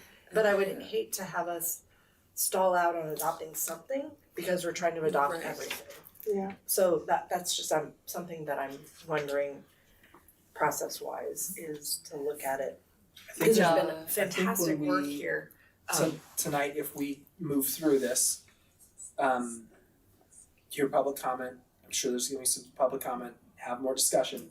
You all can give guidance to, I'd like staff to go back and engage a group of educators and potentially some parent leaders around the AI guidance, right? And you can give us some specific things, or maybe one of you wants to be on that group. And then you can also give us guidance to say, hey, let's bring the CSBA thing, but let's add the PII in there and maybe a strong statement about, Something. not using it, blah, blah, blah. Like, so I think, Recognizing that this is not the end all be all, this is the starting thing, this baseline that we're gonna tear off of. So that Yep. people don't think that we're done. if that's the guidance you all have for us, I mean, I think Sean and Julie and I, and actually Paula, had some great conversations today about what our next step is, and I think part of me wants to apologize for bringing such a draft to the board, but part of me is really proud of being really transparent with the community that like this is our first step in our draft. You all wanted to see it. The superintendents have talked about this, board members have talked about this with each other from other boards, so like we need to do something, and rather than like it's the difference between progress versus perfection. Like this is progress, and sometimes progress is a little messy. We could have spent a lot more time and brought you something perfect, but I actually kind of appreciate a little bit more open, transparent. I don't want to do this with every policy, but I think this is a good one to do it with. Yes. Do you have any more questions? It's a lot to take in. It is 11, yeah. Alright. Do you have any public comment on this item?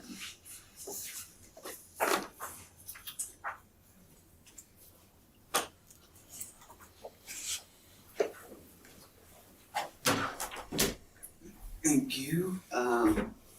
For me, a parent.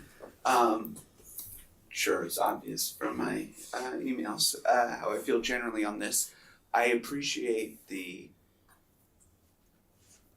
wanting to make sure that this is addressed, like the superintendent saying, oh, you gotta have something that says you can't put personally identifiable information, PII, in these systems, and we need to make sure that there's a blanket rule. We need to make sure that there's somewhere it says you can't use these systems taking tests and things like that. And I think it gets to a sort of a more broader issue I have that I've raised in some other contexts in not using our existing rules and policies. Like we have a policy on academic honesty and integrity that, maybe you just say, by the way, even if you're copying it from a generative AI response, that's just the same as if you got it from any other random unsourced information. Same thing with release of information, things like that. They're already covered. And what I worry about is treating new technologies like this as so supremely different, because that means you're going to give them new different rules, and maybe they don't need different rules. Like, it's the same thing with any new financial product that's developed. They all get to argue, oh, we're a completely new thing, and so none of the old rules apply to us, and you got to make it up as you go along. And that, I think, should not be happening with AI. And I was just startled that it would even be considered to be used in the academic context, because that the students are supposed to be learning, and this sort of cuts it out. And reliability, like the whole point, the whole innovation of the generative AI product is that you're not putting in prompt A and getting response A, you could get anything. It's somewhat random. It's based on his training data that we don't know what it is. And so if students are all querying this system and getting different responses across the board, I don't know how that could possibly be useful for a school, because I hope that everybody's receiving the same education when they come here. And, you know, I appreciate the iterative process of policies like these. I think my preferred first step, just my opinion, is like, what is missing from our current policies? Because I frankly do not think there was anything. Do you have any more public comment?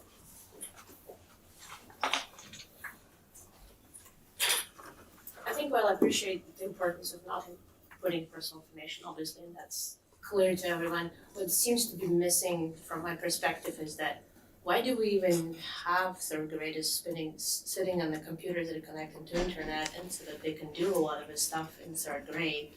And it goes back to like, what are the biggest tools that are truly good for education versus, it almost seems like we're trying to prevent something on a small scale without kind of stepping back a step and saying, well, what are we even doing? Like, so next thing I can envision now, okay, and the AI gonna help teacher to create a good sounding assignment, and then the kid's gonna come home and use AI to answer the questions, and then they're gonna submit that, and then another AI robot is gonna grade it, and like, well, okay, and where is the actual, what are we doing here?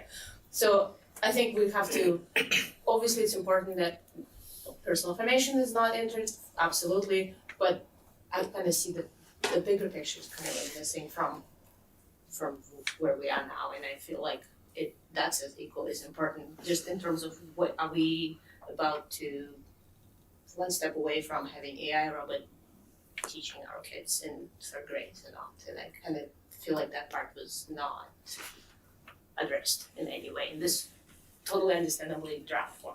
So I kind of want to bring it. And my kid says it's very easy to disable whatever controls you have too, so I Keep it up. Thank you. Alright, do you have additional public comment? Okay, with that, I'll bring it back to the board for discussion. You know, I my seventh grader, I don't know, I'm gonna give the school credit for this. Like, he asked for something and I said, well, let me do my research and make a decision. He says, don't rely on the AI output. And I'm like, I'm not. He goes, I'm serious, Mom. Just do the research, but don't take the output. That's just all crap. And I thought to myself, maybe that he's getting that from the school, because it's critical thinking, and it's not relying on that. And so somewhere, somehow, he's getting that message. And they are using those tools in middle school to research. So I want to just put that out there and commend that this is being managed. This is not some rogue robotic thing coming in with tentacles and taking over the minds of everyone in the class. But I think that we can't bury our heads in the sand and not think for 1 second that our kids are going to get younger and younger and younger coming home having the desire to access these things, because AI is infiltrating every aspect of our work, our government, our monetary systems. So I think we have to take that ownership, that as a public school, we have to recognize that it's not going to go away. It's ubiquitous, and we have to. I think our focus should be to maintain an environment where critical thinking is put before AI, and if we can keep that in the front line of the policy that we put out, that the human factor is more important than the AI factor, and that's just the one sprinkle on all sprinkles. I think we are winning. I think so. So that's, I think that's important. To that point, I think that's why, so the AI learning progression by grade level, it seems to me that learning about AI, right, that's what we're doing here. We're teaching kids about math, reading, writing, all of it. And AI has to be a part of that because it's out there and we need, and that's why how it's sectioned by the grades, it's, right, there's kind of two parts to this, that it's teaching our kids that this exists, we can't put our heads in the sands, safe practices, and that's separate from using it, right? And that's such an important point because we do need to make sure our children are using this safely as parents, and also like we have to admit this is happening. We have to just acknowledge that. And so I think that this policy, that's a big part of it, is those two pieces. And then, yes, how we're going to allow it to be used is a much bigger piece than just the learning about it. Yeah. And I think the way Sean and I tried to write the guidance and piece it together from the resources we were using was around educating kids. It wasn't around like access and use. Yeah. And I think upon reflection and rereading and hearing perspectives of other folks who weren't in the room when Sean and I were first talking about this, it reads a little bit more like use rather than education. So I think we can go back and make it a little bit firmer around education and safety and limitation.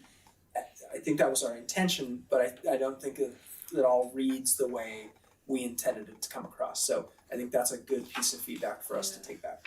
Yeah, I'm looking back at my notes from that presentation, and I was like, the takeaways, right, was committee.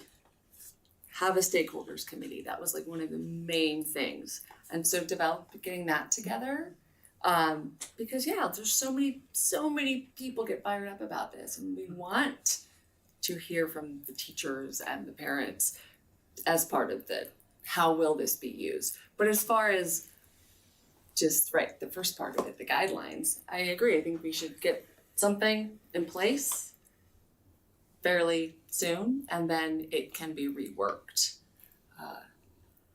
Because we're just not experts in this stuff. Right, exactly. I couldn't begin to start to give you any halfway intelligent understanding of how to write a policy. I'm sorry. And CSBA doesn't give us what I would consider acceptable guidance either. And having gone through what we started with, which was a cell phone policy, which then became a digital communication policy, because we recognized, and this is from policy writing, my policy writing brain from like being on the planning commission, was anytime you put a laundry list of things together, you walk out the door and it's obsolete. There's another thing you don't have on that laundry list. So it's a descriptive rather than a prescriptive approach to policies, where you describe what it is rather than prescribe all the things that it is. And I think that's where the guidance document, which we're not going to bring back for a vote over and over again, because we want that to be nimble, and for like Sean and a team of educators to be able to say, we need to add this right away and not wait for a board meeting. You add it into the guidance, for example, or including but not limited to, blah, blah, blah, blah, and blah. The policy says and the policy says AI is any device or something that creates novel, there's a bunch of them, but you go at that altitude, so you're not saying AI is ChatGPT, because tomorrow it's gonna be 5 other things. So that's something that I would just in general with these kinds of policies, is thinking them as descriptive rather than, and then the prescriptive is in the guidance or the regulations. And then I agree that there's the recognize it versus use it type of thing. And again, part of it is because I believe that even now, but more so in the future, students will be using AI and not knowing it. There's already people who are using AI and don't know that the thing that they're doing is AI. Even just like scrolling through photographs, being able to recognize, like, is this an AI created photograph or like reality? Like that whole concept, we can teach a philosophy class on what is reality in junior high. But anyhow, that whole concept of being able to recognize something that is not human created, I think is gonna be super important. That's the critical thinking. And that goes to the critical thinking part of it. And then I think also, so another example of it would be like in the very beginning preamble thing where you list we wanna support AI to do blah, blah, blah, blah, blah, and but we also know that it has these bad things that are blah, blah, blah. You can just say, generally speaking, we recognize that AI can be both helpful to learning and harmful. Boom. You don't have to list all the ways that it can be helpful and all the ways that it can be harmful. Again, including but not limited to, but not so that people think it's just that. And then I also think tying it back, it's an opportunity to tie learning principles back to our district's learning principles as an extension of our values and an extension of our principles, so that we show how this is part of what we do and fits in with everything that we do and believe and our values, rather than just this other thing over here on the side. So those were the three those were the thoughts that I had. And I do agree that I think moving forward with a baseline non-negotiable, we need to protect ourselves and we need to protect our students by saying, you can't do this in the policy, and then come back and layer whatever we need to onto it later. Because we have been asking for a while, and it feels a little like we need something. I think I wanted a little more distinction between use and education. Yeah. Because I was reading this, I'm like, I don't want the 6th grade, 8th graders using it either. Like, yes, they may have more use for it, and they're probably much more nimble with it, but like, I know what my high schoolers are capable of doing with it. I'm just like, it's so hard to assess what they're actually learning versus what they've had as an AI output. It's like, I want them to learn, and if they're using AI, they're not gonna be learning. So I needed to make sure that whatever is here is like clear, like these are the guidelines for education about it, but not like here's like your hands-on usage of it. Like, I don't wanna be encouraging hands-on usage of this at all, because they're gonna get plenty of it as adults and in high school. And, you know, I feel like this made me really uneasy. Because like how do we know that they're learning? Because if you don't have the critical thinking skills, you're not gonna know that it's wrong. And on top of that, like AIs can hallucinate. Like they can give you completely made up stuff, and it's unknown fact about it. So it's like, one, are they learning? And two, are what they learning, is it true? It's like, for me, like, this is very risky, and it's like, on top of that, like, I don't want them using it to pass a test, to write an essay. Like, I mean, even talking to a historical figure, I got a little cringy. I was like, yeah. I hope someone's in the room monitoring what that thing is saying. Exactly. Absolutely. Exactly. Right? And that makes me uncomfortable too, to be honest. I was like, wait, what?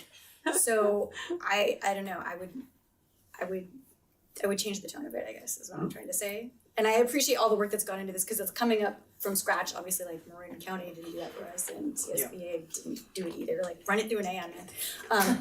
I just feel like it could use more, just to make sure that we're not like endorsing the use of it, that we're not encouraging the use of it. That yes, you know, don't have your 6-year-old ordering a bunch of stuff off Alexa because they can and it's AI. I mean, there are definitely reasons to educate about it, Right. for sure.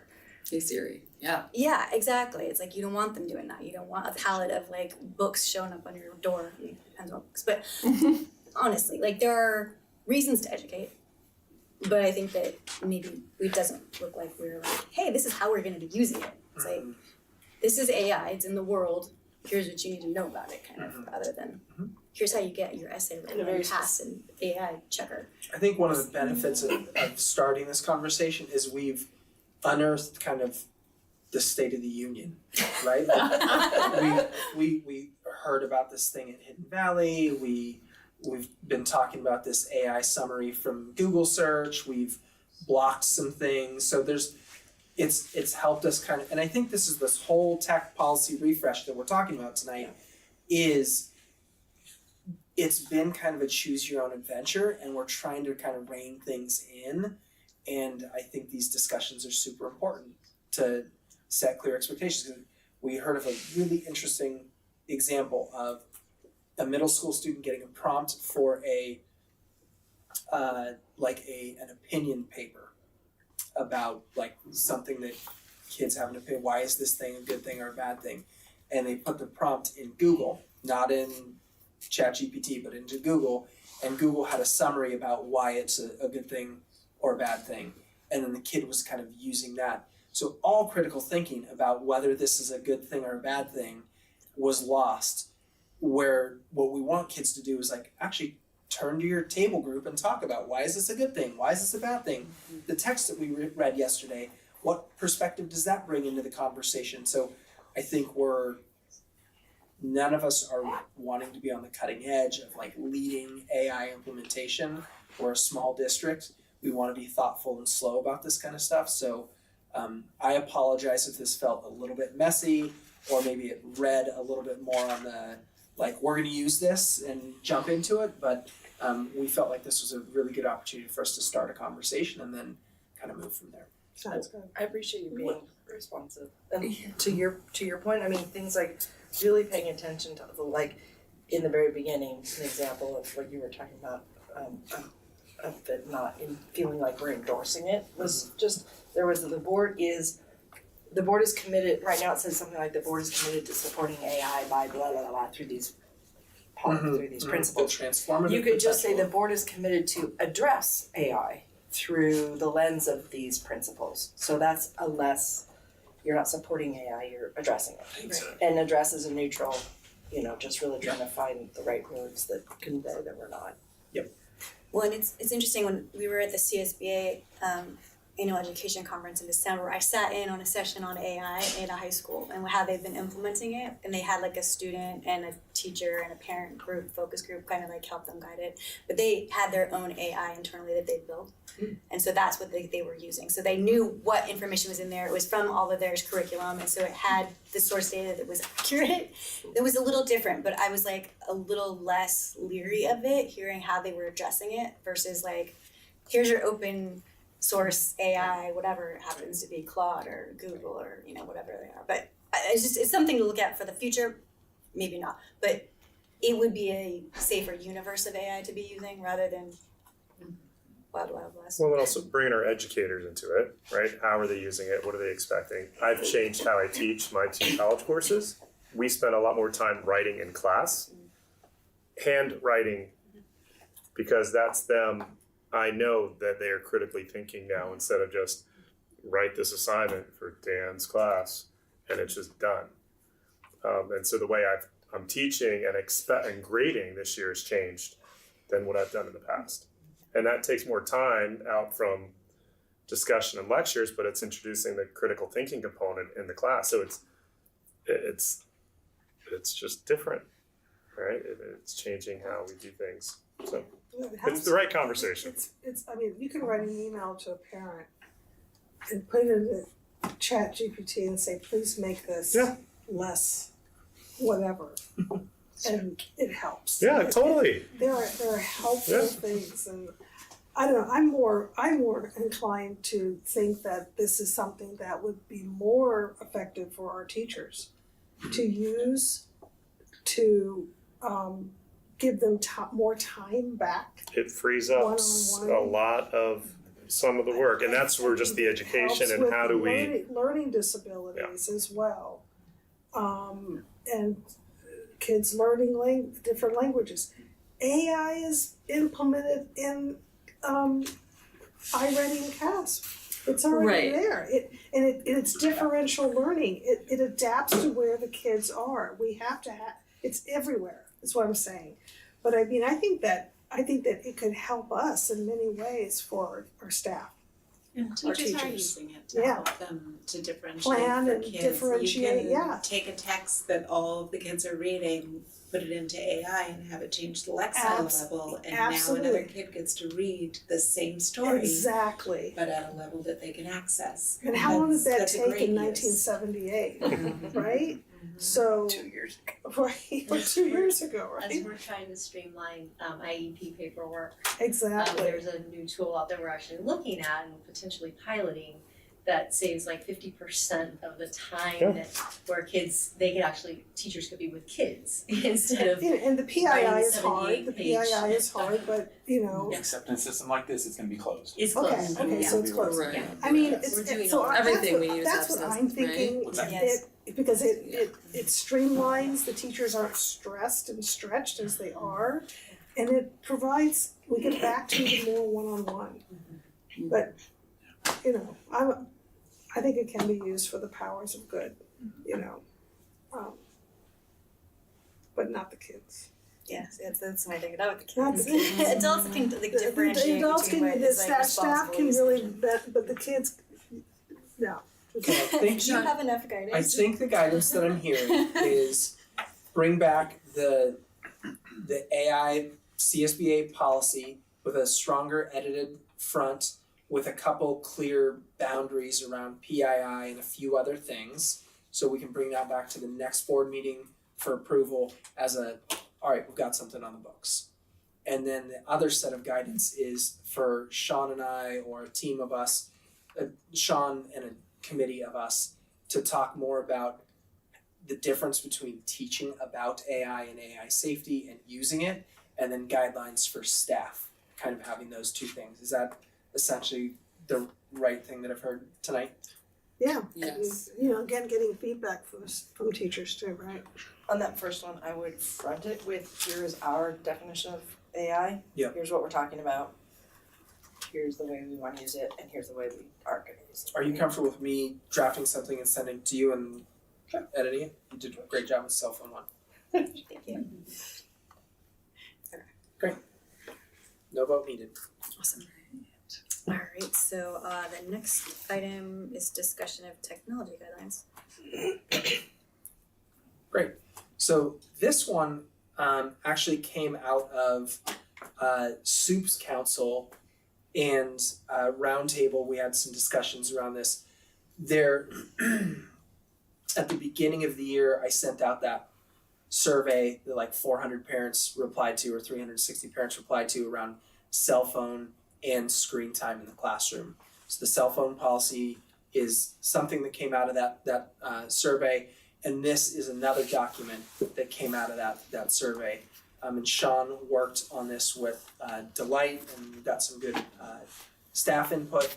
And essentially, the gist of what we were trying to do on this one is set guidelines around how much kids are on screens in the classroom, knowing that TK is going to be 0 and 8th grade is going to be more, and getting more clear around what that looks like and how much time that should be. So I'll hand it over to Sean. Sean can talk through some of the details.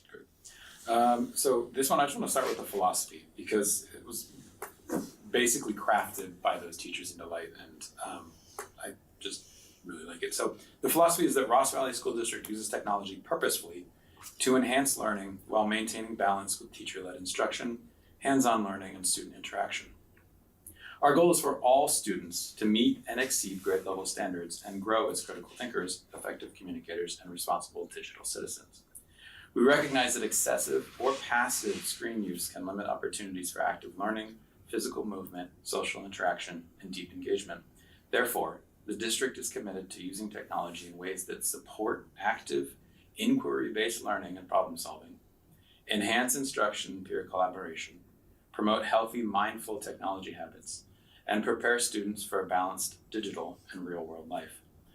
And then out of that, we sort of pulled some guiding principles that would help guide the general understanding for classroom technology use. And those are purposeful balanced use, where the device time is always tied to a clear learning objective. Personalized and teacher supported, where instruction, like we were talking about before, is differentiated, it's scaffolded, and teachers get to judge the guides around all the use.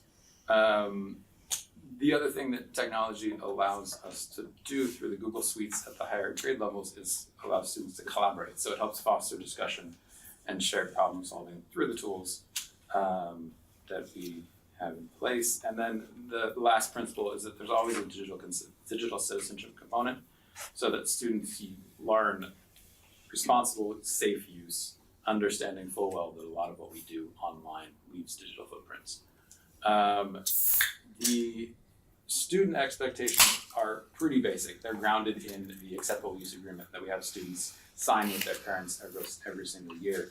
But the teacher expectations we have around this are more of the same. Basically, that they design lessons that involve screen time around clear learning goals and objectives, that we provide breaks, and then that they are actively monitoring the students when they're on the devices, because as we know, it can be a difficult thing to do. And with tools we have in place like Alpara, and hopefully further education and training that we can do with teachers, we want to make sure that the students are on task and not able to sort of like run amok. What we were able to do was sort of define usage, again by grade level band, by looking at data we have and then focusing on specific tools that are being used. And because we worked with our D-Light team and our admin team, we got a really good picture of all that's being used. Where we start is in kindergarten through second grade, where we have iPads. We have one class set that's shared between grade level, so it's not a one-to-one environment, it's a one-to-two environment.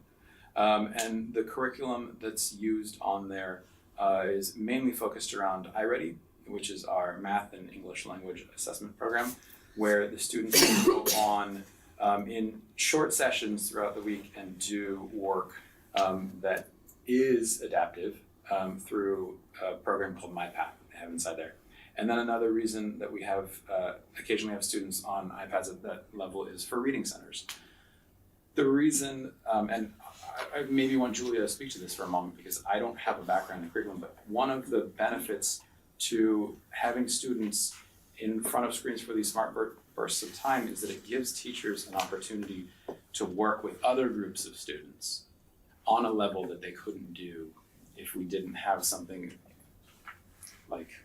Well, typically if they're using them, it's when the students are working in groups, and it usually is iReady, and it's not a lot of minutes, within a station. It's usually maybe 15 to 20 minutes in those early grades. And the teacher is then able to work with a group of students and provide that targeted instruction a little bit more easily than if the teacher, the kids have an assignment, they have lots of questions on it, or you're giving them something that maybe can like busy work, right? Like color this picture and stay settled, while I meet with all of these kids here. And so the teachers have found it helpful in that way, and iReady is providing instruction. It's not just a passive piece, it's actually, assessing where the kids are, seeing what they need to learn next, giving them a little introduction to that, they answer a few questions, and it's in that short burst. The one thing I'll say about MyPath is that it's not just a remediation program for kids who might be below grade level, it's an extension program too. So for a kid who's meeting or exceeding grade level, they can go above and beyond and start to stretch their learning. And I think there's a lot of folks in our community that want to see elements of that in the curriculum, and this is a good example that we do in a intentional, metered way. We're not putting kids on screen all day, we're putting them for short sessions, limited amounts per week, and it gives a really easy opportunity to differentiate for both the in-person teacher, like Julie was talking about, and the MyPath. And because we have access to all the data that iReady provides us, we know exactly how much time they're spending, and we're able to look that up. And yeah, we're talking 15 to 20 minute sessions, and then we're only talking 30 to 60 minutes per week at that age level. When we move into the 3rd through 5th grade bands, because we start CASP at 3rd grade, they transition over to Chromebooks. They're still using iReady, but they now have access to TCI, which is their social studies curriculum, which is available online, and they start to use Google's suite of tools. So they're using Google Docs and doing some solid presentations in Google Slides, I will say. And in addition to that, because they're on a QWERTY keyboard, they're learning to type. So they're using a program that we've used for years called Typing Club Tutor. The instructional purpose behind that is for targeted practice, curriculum access, writing, research, and assessment, obviously. The amount of time we're seeing students on devices at that grade level band increases from 15-20 minutes to 20 to 60 minutes per session. And on average, they're only on the devices 60 to 90 minutes per week. Then at the middle school level, the curriculum does change a little bit. They still have TCI and iReady, But we start using Amplified Desmos for their math curriculum. And then teachers have gotten really good about using really engaging tools that have been available to them for years, like Kahoot and what was the other one, Pear Deck, which, yes, they're in front of a screen, but they're engaged, they're interacting, they're seeing the results from whatever sort of like check-in the teacher is doing right there on the screen. And again, like everything else, it's never just passive. So I think to sum it all up, we're really clear about the fact that we are always wanting screen time to be focused on something that's tied back to the curriculum, and that overall the data that we're seeing doesn't worry us about what our students are doing when they're on technology. I have a couple things I'll say. Is one, I will say that our school district really is a kind of a tech light space. When I'm in classrooms, kids are not on technology very frequently.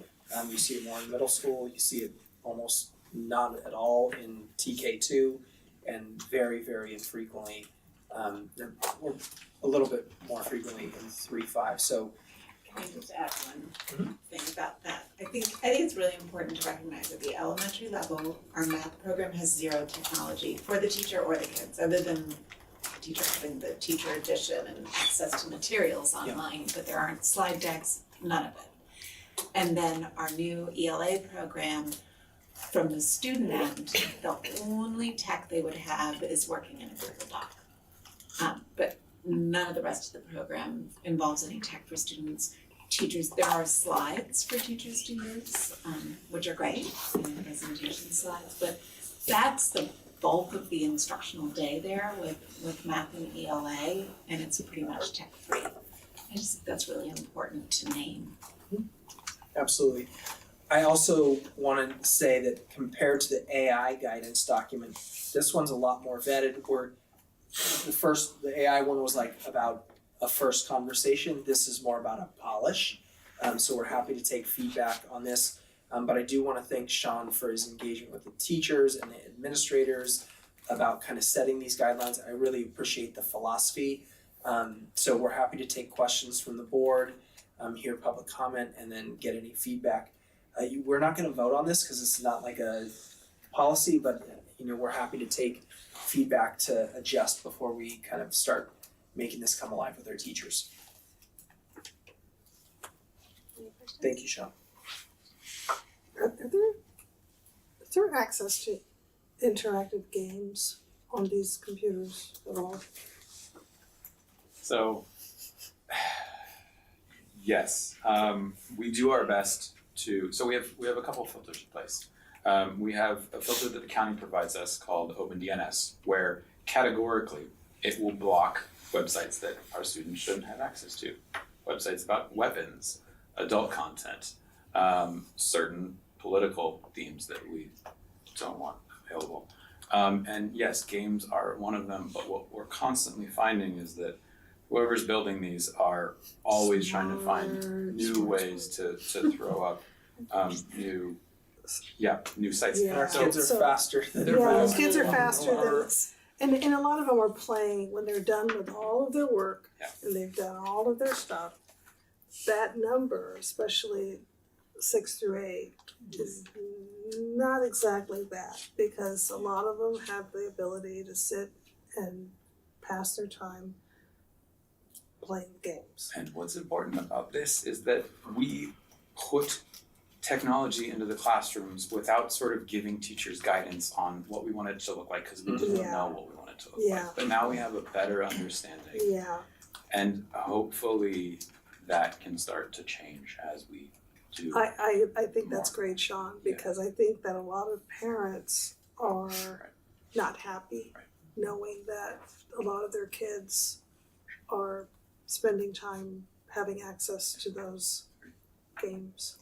Yeah. The games, the Google search. Yeah. I've heard from parents that they're child will tell them that they've been searching on Google. I'm like, what? And it's for research purposes, but there's really not, in this couple of cases that I've heard, the kids are just sort of sharing what they were searching, and it's like, what? No, like they were like looking up like, do monkeys hiccup? You know, like things that were like That's an interesting question, though. things that we all right, you know. That's so middle school. Right, and it's just like it's yes. I mean, it is what it is, but it is something we need to certainly talk about, think about. And we heard Just it, for optics. Yeah. I think the optics. Yeah. Yeah. we heard it from the audience, the kids are clever.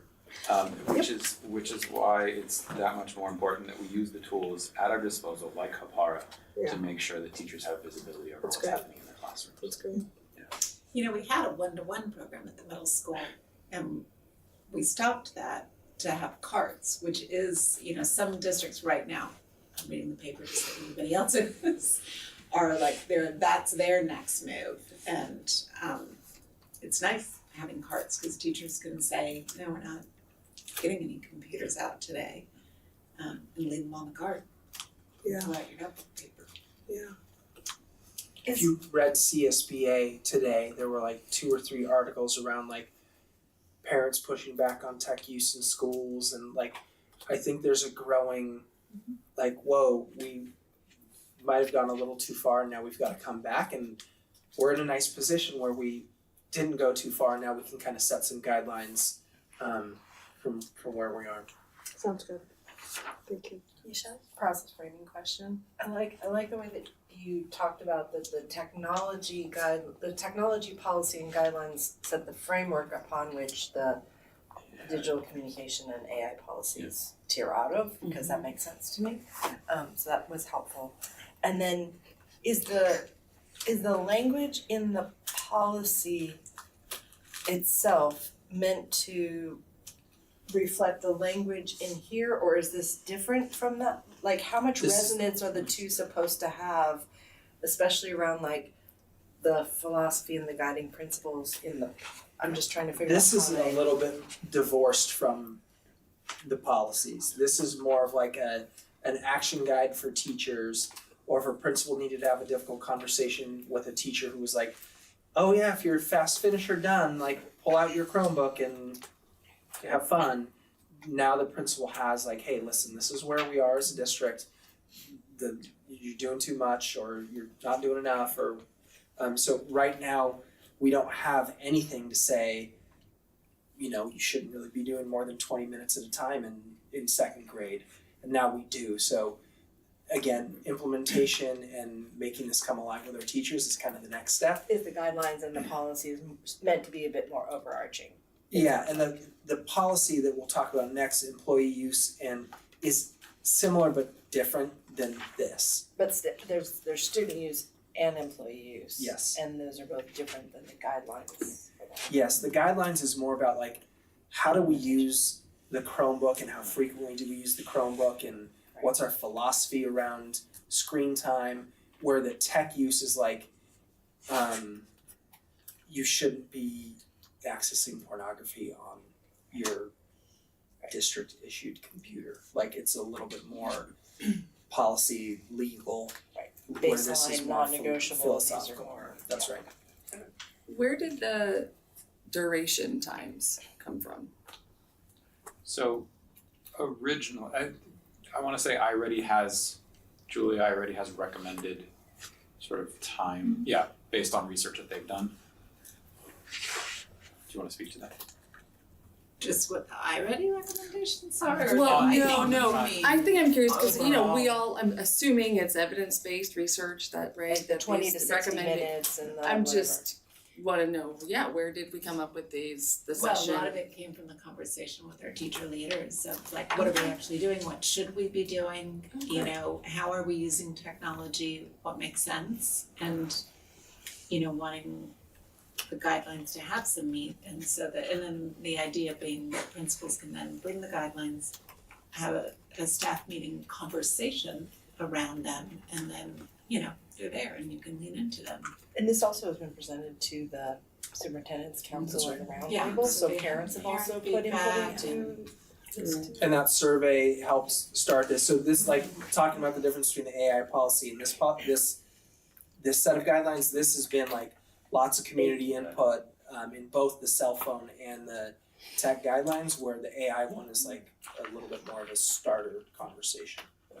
In terms that we did look at the screen guidelines and like I don't know the name of the organization of pediatricians, but they have guidelines.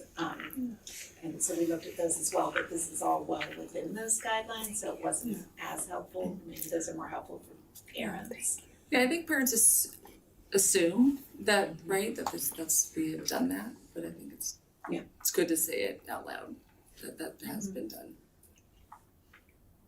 Any more questions for public comment? Okay. Do we have any public comment on this item?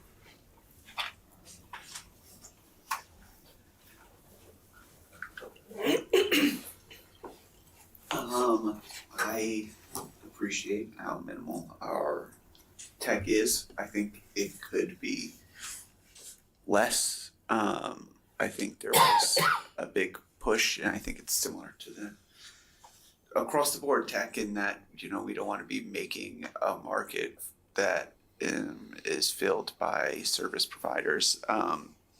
And one of the big concerns now that ed tech broadly has been diffused across the country is inevitable lawsuits about how they're not living up to their standards. I know iReady is currently in active litigation for selling and commercializing student data, and actually they don't really deny it. They just say it's a school issue and whatever. So there's issues there, and I know the most recent leading internet safety survey found that it was 90 internet safety labs. 96% of all apps share children's personal information with third parties, 78% of the time with advertising and monetization entities. So it goes to data brokers, and typically without knowledge or consent of schools. Okay, sorry. And so, yeah, obviously it is difficult to monitor. We have a legislative action program. I think if it's something that the school can't do on an individual basis, I think a cautious first approach on how we have our students online and where the information goes is better, and just generally advocating for some mechanism to monitor the providers we actually are using and seeing what their compliance rates are like,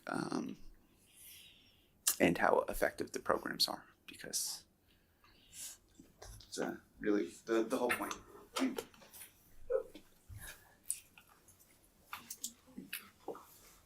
Any additional public comment? No? So now bring it back to the board for discussion.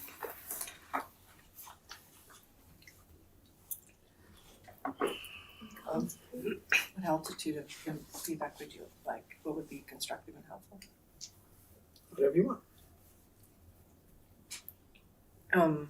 I had a couple things I've been writing down. A couple of phrases that came to mind that I didn't see on the guidelines. I think they were in there, but not as like upfront. Where critical thinking wasn't on that page. And the other element that has come to me a couple of times, both with the AI, but also with digital citizenship, is this idea of personal agency. One can't have personal agency if you're not aware of your choices. And making good choices starts with, or having personal agency and being able to make good discernment choices. So those are two words that came to mind that I didn't see on here. The other thing is, we talked about student interaction, but I've seen other places, and I do believe we also talk about student-led learning. So it's not just teacher-led learning, but also student-led learning, which is what I think happens in that interaction space. So that was another phrase that didn't quite show up, but I know that we talk about it a lot. also kind of goes with that personal agency. And then the last thing was coming up with the description, Tyler, that you gave about the differentiated use and differentiated. The word differentiated wasn't up here. I think it was maybe under the word targeted, meant to be that differentiated. But I think it might be clear if we use the word differentiated, because I think that's what we use in a lot of other education and learning environments. I don't know, so something like provide differentiated practice and learning that customizes the content to meet individual student needs, from below grade level remediation to above grade level advanced mastery, or something like that, to really give parents a very clear, I'll give you my sticky, a clear idea, because what you said, Tyler, again, I think was the intention, but I didn't see it written on the pages, so most of it was in discussion, but make sure it gets out there. Any other comments, discussion up here? I do think it would be good to add on here, maybe some of, how this came to be, like a sentence of what kind of effort, and sources, and like American Academy of Pediatrics and the Screen Sense, and just to add a little bit on here, because I know I love a good cited source, and I think that a lot of other people do too. So like sources and resources kind of thing. Yeah. And maybe a history of the different groups that have looked at it and vetted and added input, so that people understand that it's come through a process. Yeah, we did not type this into a prompt and have Claude or ChatGPT explain it. Yeah. Any comments on this one? Feedback? No? Okay. You have what you need, Tyler? I do. Okay. Thank you for your This thoughtfulness. is all Thank you all. Thanks, Sean. a lot. Thank you so This much. section in general was a big list. You're on the absolutely. course, Sean. This is Thank you for all that. Yes. I'm really proud of Sean. This is one of his, a rare opportunity for him to show his leadership and be in front of the board to show his work, and we're excited to see more of it coming down the pipe. Yeah. And we're super fortunate to have your breadth and depth of experience and expertise in this district for so long, because it really I think it really does show up in it reflecting not just the technology stuff, but also our district. And bringing those two things together is not necessarily an easy thing to do. So we're very fortunate to have that. Yes, thank you for coming. Thanks, Come Sean. more, we would love to see Oh you. man. Yeah, you can come every time you want. Miss my kids a little right now. I get too much of them now. Alright, our Thanks, next, Sean. thank you. Our next item is 6, receive for first reading policies regarding technology use and professional boundaries. Just want to name that we're an hour behind schedule. Yes. We've got 3 policies to talk about. These are first reads. So my proposal to the team is to move pretty quickly. If you have deep thoughts around really wrestling with these CSBA policies, I'm a little more comfortable with, like taking from CSBA, and I don't think they need to be as worked hard as some of the other ones. But if there's a deeper conversation, I'm happy to have it offline and we can kind of go into the weeds. So we have 3 that are kind of finalizing this tech refresh conversation: the employee use of technology, student use of technology, and then adult-student interactions. Part of the reason these are coming up is because AI is integrated into both of these around appropriate use. So you can see that in the policy. For the employee use of technology, actually defines what district technology is more clearly. It integrates the AI portion. And it also is clear, and I think this is something that I need to do a good job of reminding staff, that there's no real expectation of privacy when you're on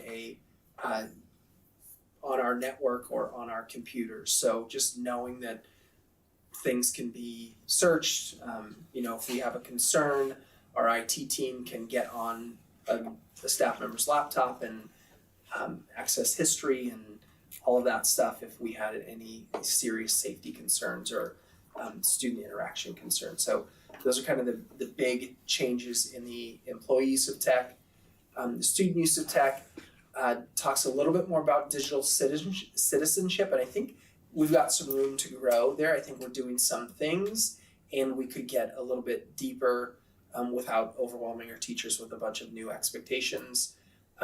There's some AI integrated into this policy as well. We may need to change the acceptable use agreement a little bit for students that they sign every year to integrate some of the AI discussions that we've had. Talks a little bit about social media and bullying. The one thing I want to note there, and I think this is a good one for parents to know, is that if a student, let's hypothetically say a student in middle school is on a group chat or on social media or Snapchat, and they send inappropriate images to each other or bully each other or use anti-Semitic language or racist language, and then those kids come onto campus, so they do that on a Saturday, they come onto campus and kids feel dysregulated or unsafe on campus, that is now our purview, even though it didn't happen on campus. And I think some people think like, oh, that happened off campus, it's not, the school can't discipline. We can discipline bullying, racism, anti-Semitic language, inappropriate things if it starts to bleed on the campus, which about 90% of the time it does bleed on the campus, so then it becomes our authority. So our recommendations with cell phone policy, like not buying your kid's cell phone, staying off social media, would make that a lot easier and save your kid from the strife that inevitably happens there. And then the adult student interactions policy on a high level, it actually redefines who qualifies and includes volunteers, interns, and contractors that are working directly with students. So I think that's a new thing from CSBA that's important for us to note.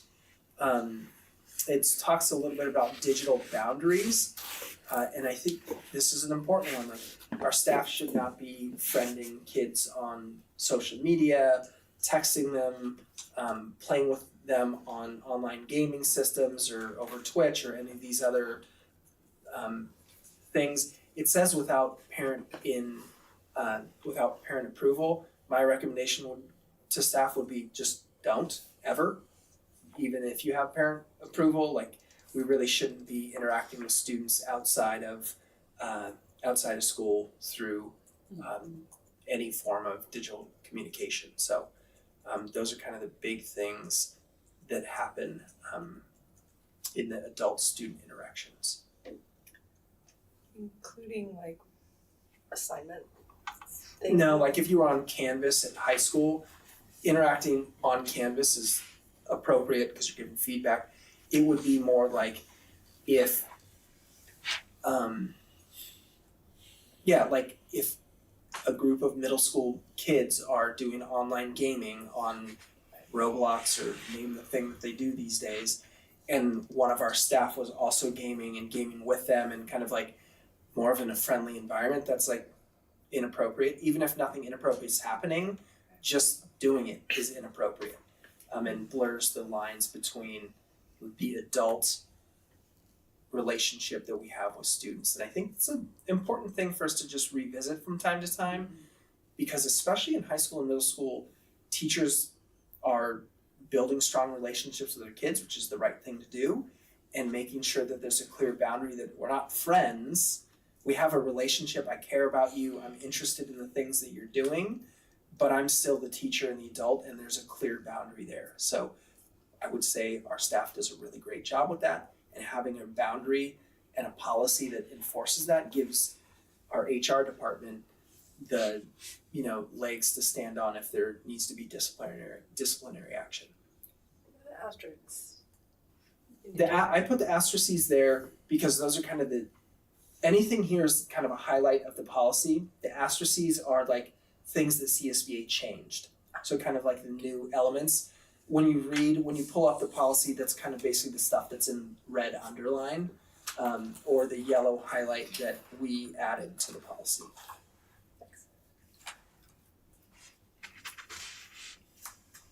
Happy to take any questions you all have. Any other questions? think the thing on the bottom summary is actually really, really good, and you might want to put it on the top as the introduction. I think those, just generally on all of these slides, I've found that to be really insightful and helpful as a framing for all the content. Just a it's kind of small font at the end. Seems like it's a good Big font at the top. Any other questions? Do we have any public comment on this topic? This is a first read, so if you like drive home tonight and go like, like I really wanna just shoot me an email individually, I can integrate it into it. We're bringing it back for adoption at the next meeting. If I get any feedback and make any changes, I'll be sure to highlight that in discussion action and not have it on consent. Great. If there's no comment, it'll show up on consent and we'll vote to approve. Do you have public comment on this one? Did I not hear you? No public comment? Bring it back for discussion. Any discussion up here? No? Okay. So it's just information, so I'm gonna move on to our next item. Which is number 7, recommended approval of the 2025-26 tentative agreement and memorandum of understanding between the Ross Valley School District Board of Trustees and the California School Employees Association, Golden Highway Chapter 719 CSEA. Great, so this is our negotiation contract with our classified union. I just want to thank our union leadership for a collaborative approach at the table. I've really enjoyed getting to work with both our unions. I think we have an excellent collaborative working relationship, and even under really tough budgetary constraints, we've been able to listen to each other and find ways to make, you know, something like this agreement palatable to our union members. So I just want to thank all of our CSE members and our CSE leadership. So this settlement agreement basically mirrors the teacher settlement. It's a 0% raise, just like the teachers got. It's a coverage of health and welfare benefits, just like the teachers got. It is an off-schedule payment. Instead of doing $1,000, we did $1,200 for CSEA employees. The reason we did a little bit more for CSEA is because we didn't give CSEA members a day off their calendar. We did give teachers a day off their calendar. So that was kind of an equivalent discussion at the bargaining tables, like, okay, it was too logistically challenging to give, you've got custodians and instructional aides and M&O team and AAs, and they all have different work schedules, and to give them a day off their calendar just made things really clunky. So we found a way to kind of give CSEA members a little bit more in their pocket. This is all coming from one-time money from the state, so this is not ongoing money, it's one-time money, and we're giving it out to our staff in a one-time allocation. So that's kind of the high level. It's 0% coverage of health and welfare, $1,200 off, and no change to their working calendar. Happy to take questions. No questions. Okay, do we have any public comment on this one? No? All right, seeing that, I'll bring it back up here for any discussion up here. just again appreciate working relationship and the commitment to creating equivalency among all of our staff groups, and while still having some flexibility to do that. Flexibility on everybody's side, so appreciate that. It's not easy to stomach seeing a zero for the increase in salary, but hopefully that'll change. But I think that this is squeezing blood out of a turnip pretty well, quite frankly. Thank you. Proud of the relationship, not super proud of the number. I think we all can agree to that. Thank you.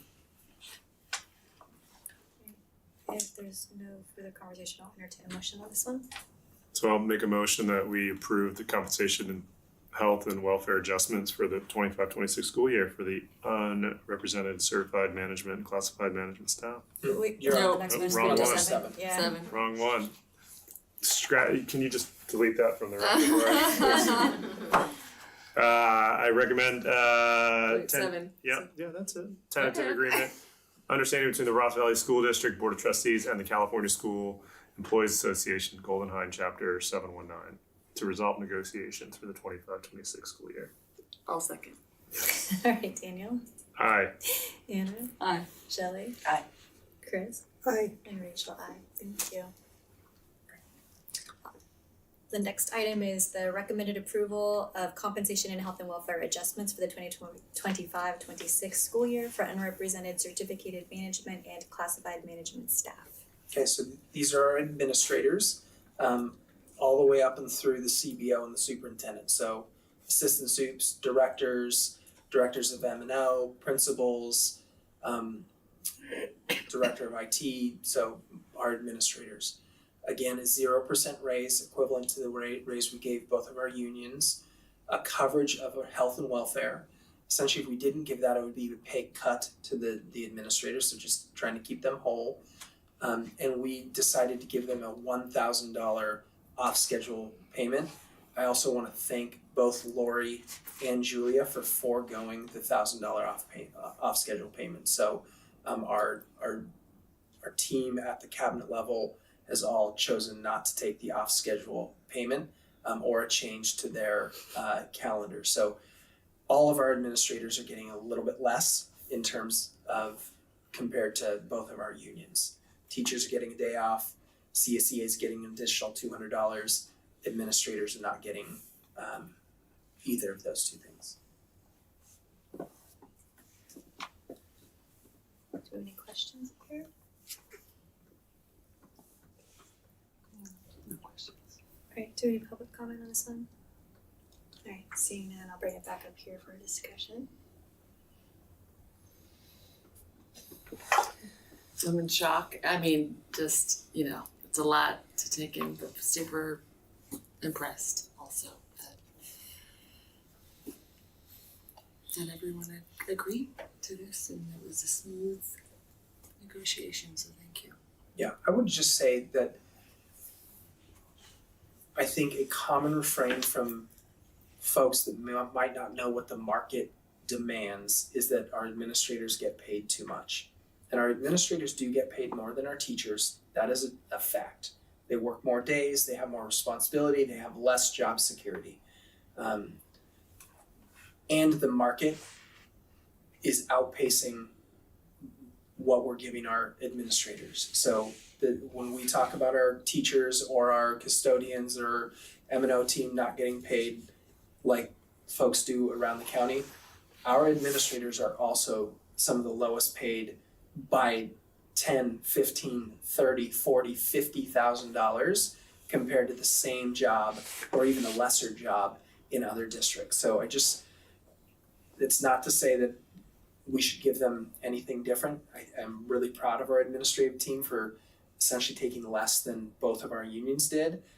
But I think if we continue to, treat administrators way differently than we do our other unions, we're at risk of losing administrators. And a good quality administrator is, the research shows, the number one indicator of student success is a high quality teacher. The number two, great principal.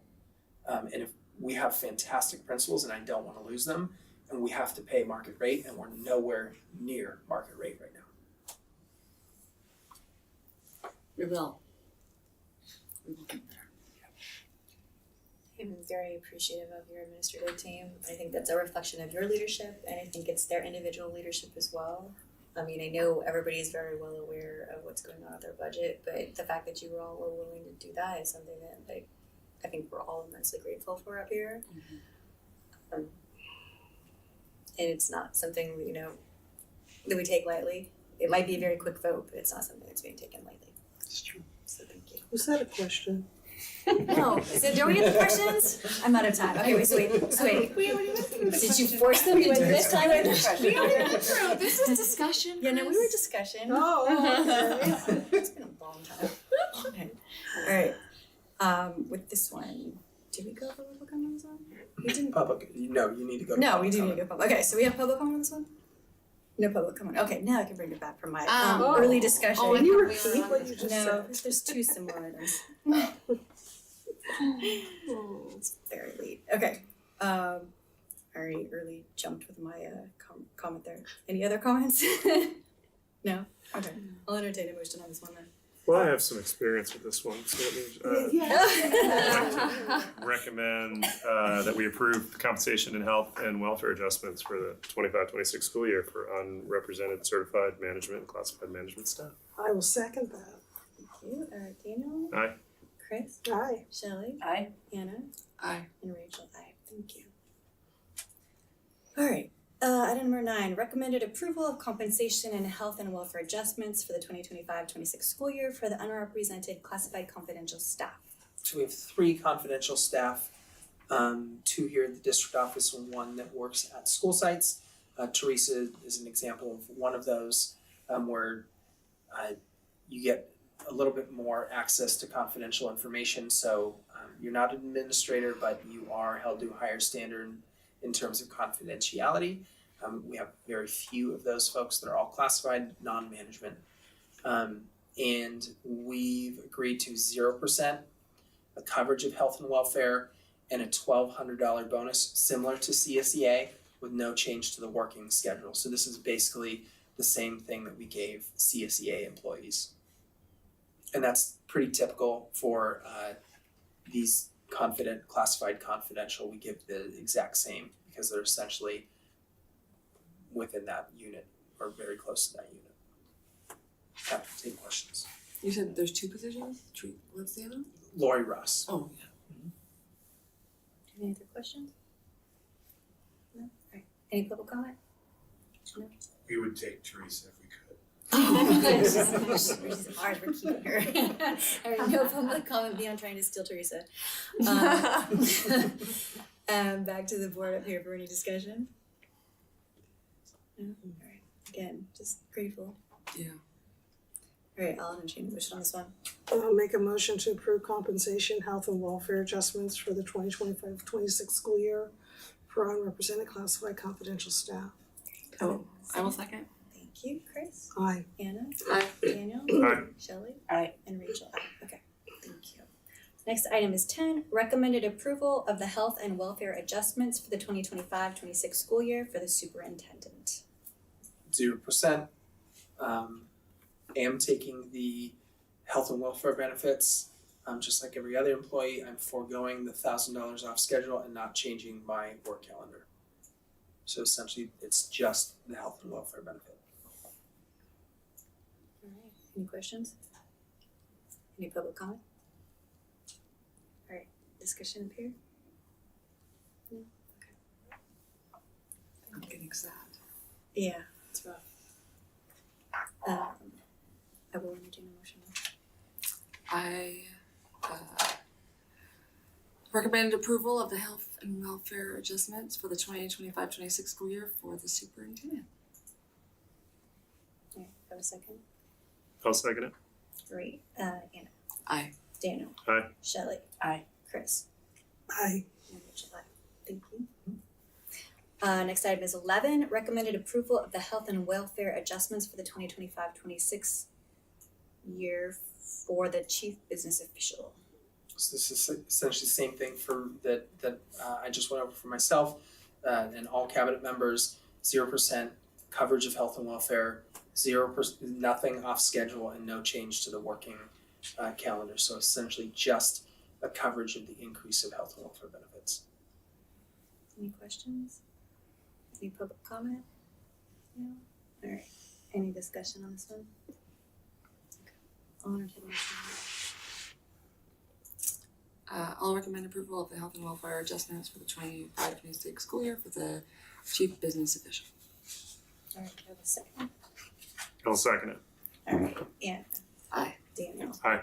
Shelley. Aye. Chris. Aye. And Rachel. Aye. Number 12, approve California Environmental Quality Act notice of exemption for the Brookside School pedestrian bridge project. Great, so I'll take this one. Essentially what this item does is it's approving that CEQA has given us an exemption. They did biological testing, everything checked out, so we can apply for an exemption. If you vote yes on this, Chris will actually take this to the state and county for final approval. There will be some testing for the riparian zone within the first 10 days of the project starting. So the project would start, they would test to see nesting of birds and bats in the area, and then we would have to go through that. Bids are due on the 6th. Chris is expecting to have about 5 bids actually come through, which is fantastic. I would say that the one hiccup I'm getting sweaty palms around is the manufacturer of the actual bridge. We're going back and forth with that manufacturer, trying to get the delivery ASAP so we can actually do it this summer, because if it gets delivered in, even late July, we have to wait for the whole next school year. And Chris and I are talking about that at least weekly, about next steps. So his intention is to follow up with them this week. He just sent an email to them yesterday. So happy to take questions, although keep them light because Chris is really the knowledgeable one on this one for CEQA. Any questions there? Where is this company located that's constructed the bridge? That's a good question. It's out of state, I know that. It's out of state. It is out of state. So they have to truck it in, Mm-hmm. oil prices, Mhm. blah, blah, ginger. Mhm. Yeah. Is it done? I don't think so. Okay, so your palms are This is pretty sweaty. so like there's so many hoops on this to jump through, and we've passed all of them. I think the one that I'm still nervous about, and I've offered my title and Rachel's title as school board president to put pressure to get this thing delivered. I think Chris is a little hesitant to use that, but I'm about 8 days away from just making a phone call to the manufacturer anyways. So we're still on track, and we're not crossed the finish line on getting it delivered. In July is the drop dead date. Oh yeah, Okay. for sure. Okay. I mean, the sooner we have this, the better, because I think it's a 6-week construction. It's a pretty big deal. So we need it before, essentially like en route, right around the school year ending. And if you have specific questions, feel free to email Chris and I. Just CC me on that one, because Chris has some personal things going on right now, and he's probably not going to be on email over the next few days.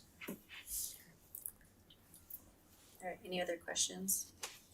It's pretty straightforward as far as doing a CEQA analysis and then making that assessment, so. And we're really happy that we can apply for the exemption. Do we have any public comment on this item? No? Alright, bringing it back up here, any discussion? I doubt it. I mean, there's so much noise across that bridge, I doubt there's any birds nesting. There's some death there. Stomping across the bridge every morning. Alright, I make a No motion, wildlife. alright, Shelley, go ahead. I'll make a motion to approve the California Environmental Quality Act Notice of Exemption. You just moved it. For the Brookside School. For the Press. Brookside School Bridge. Okay, do we have a second? Second. Great, Shelley, Aye. Chris, Aye. Daniel, Aye. Anna? Aye. Rachel, aye, alright. So you have that. Next item is F, consent actions. If we do not have anything that needs to be pulled out or discussed, we can approve these all in one motion. Is there anything here anybody wanted to pull out? I have a quick question. Sure. Kristen Coble, does this mean that she's going down in allocation or up in allocation at the 0.6 to 0.4? It's down, just going down. By her too. That's what, so she's By working her less. choice. Okay, That's what she's asking for. okay. Do you have any public comment on the consent actions? No? Alright, any discussion up here? Alright, I'll entertain a motion then on all consent actions in one motion.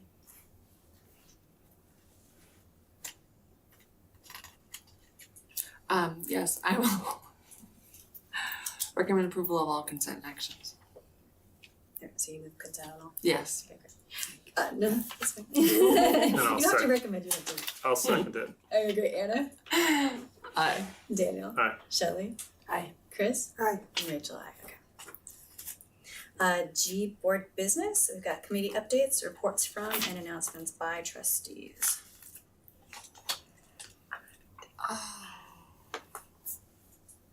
Shall anything?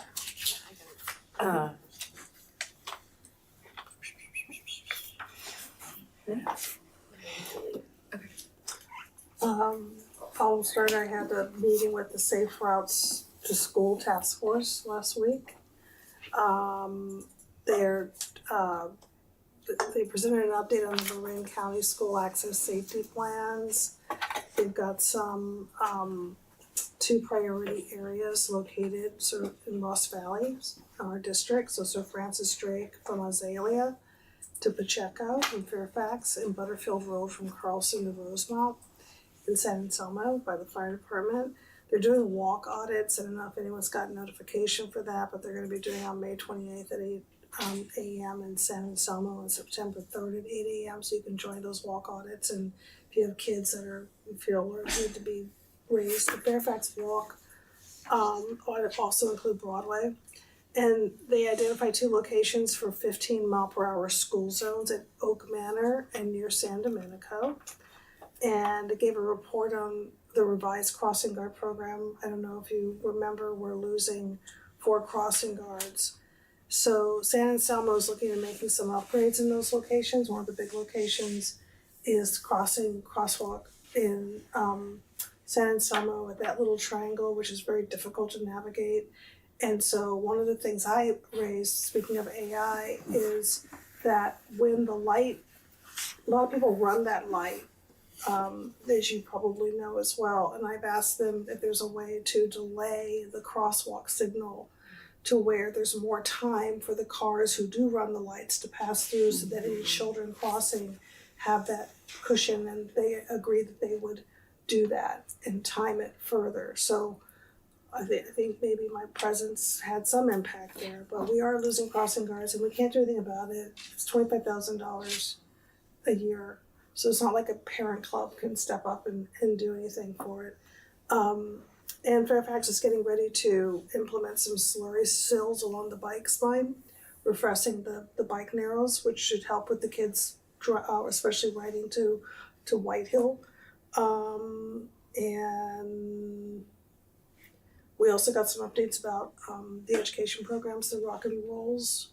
I question that they give away so much plastic tchotchke. It's just a waste, but everyone loves it. But it's the participation is high, and some of the schools like Manor are really embracing it and turning it into a weekly event. So that's my update. Oh, and Brookside Move-a-thon, the kids exceeded their goal. They raised over $80,000 for the school running. So kudos to Brookside. And I think that's it. Got the BIPOC gathering tomorrow. Yeah. I think that was mentioned earlier, 5:30 to 7:30 at Whitehill. So that hopefully be well attended. The weather's good, which would be nice. I was a little worried about that yesterday and today. Should be nice. It starts at 5:30. Yeah, 5:30. Yeah.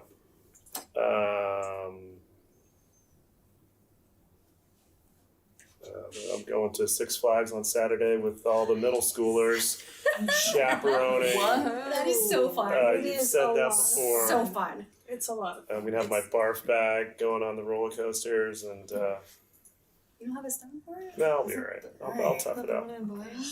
We're going down to Santa Clara. The competition is it's for all the band, orchestra, chorus for Whitehill, and I don't know how many schools will be there, but many schools are participating in Milpitas High Just School. like 10 to 15. Okay. There's usually like maybe 2 in our category. Yeah. Sometimes there's just 1. Yeah. Which is like, where'd it go? But So that trip is on Saturday, so that'll be fun. Great. Yep. Can't wait to hear about it. Yeah. Cool.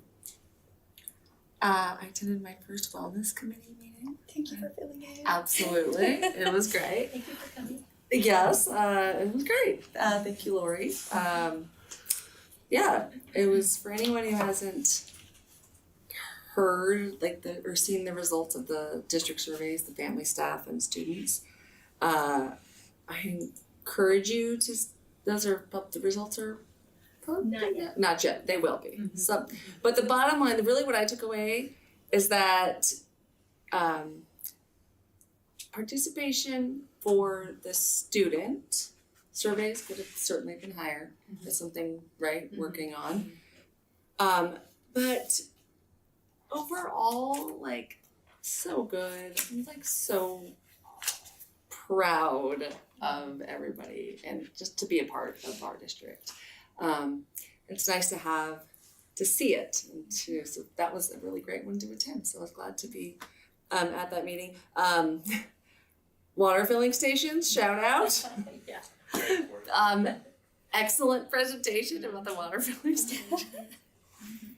Anyway, it was great. It was the student members that really was like kind of the highlight, I think, of attending that meeting was their participation and took their roles very seriously. The two White Hill student representatives. Professional about it.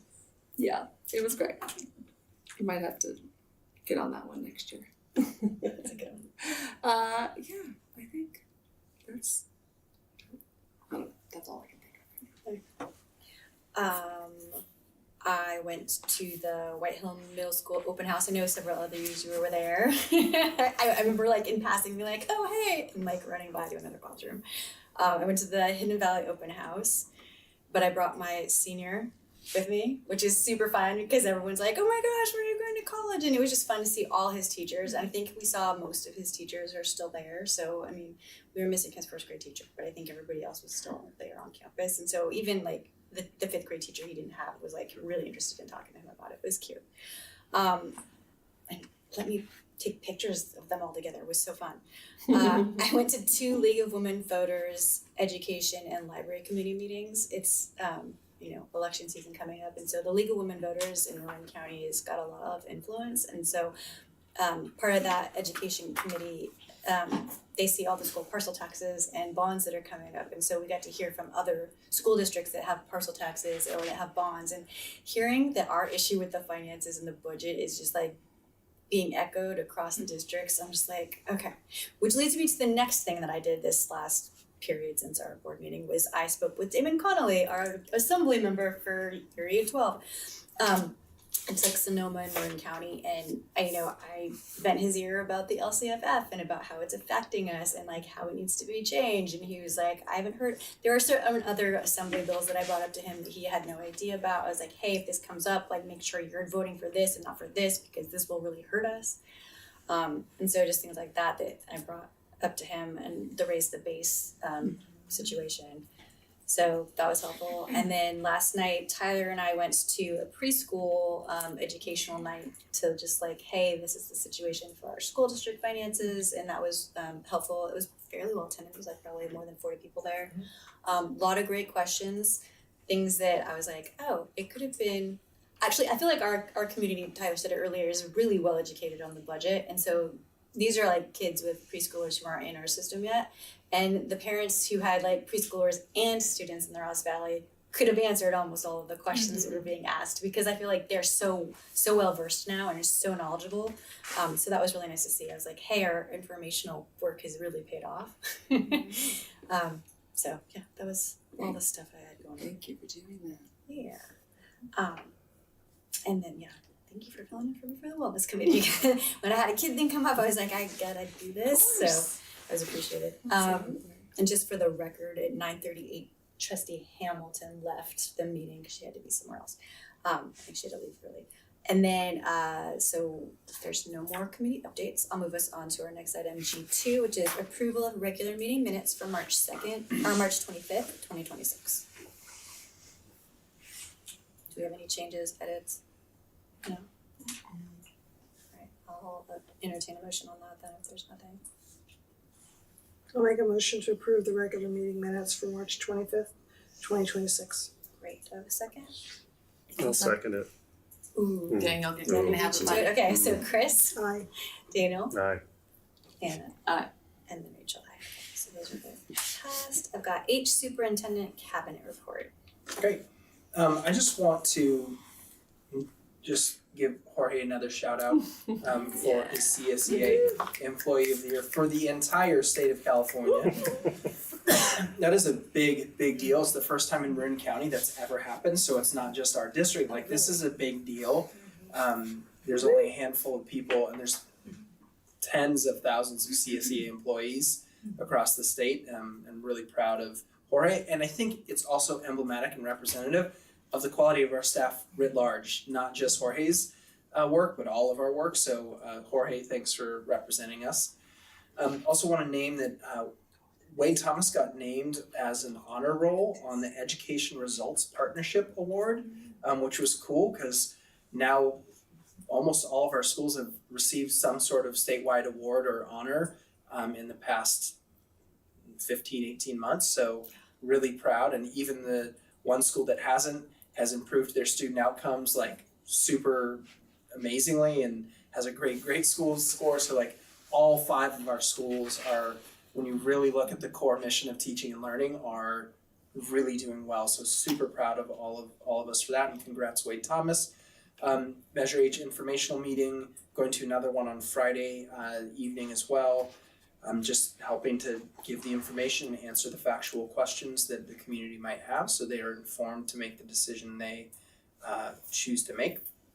In the middle of principal and cabinet evaluations, had 3 of them today and 1 yesterday. Those are going super well and great conversations. Our team is super reflective. Most of the time they're harder on themselves than I ever would be. So I'm just really proud of our admin team. It's an excellent team. Working a lot on enrollment and staffing with the team here. Julie and Teresa are super helpful, and we've also been kind of negotiating around what that looks like at the school site with our principals. Attended the open houses. I got to read a book, pretty silly book at Wade Thomas, which was just nice to be with kids and read a book with the kids at their book fair they had a couple weeks ago, and did some classroom visits at White Hill and Wade Thomas as well. So lots going on, all really good stuff.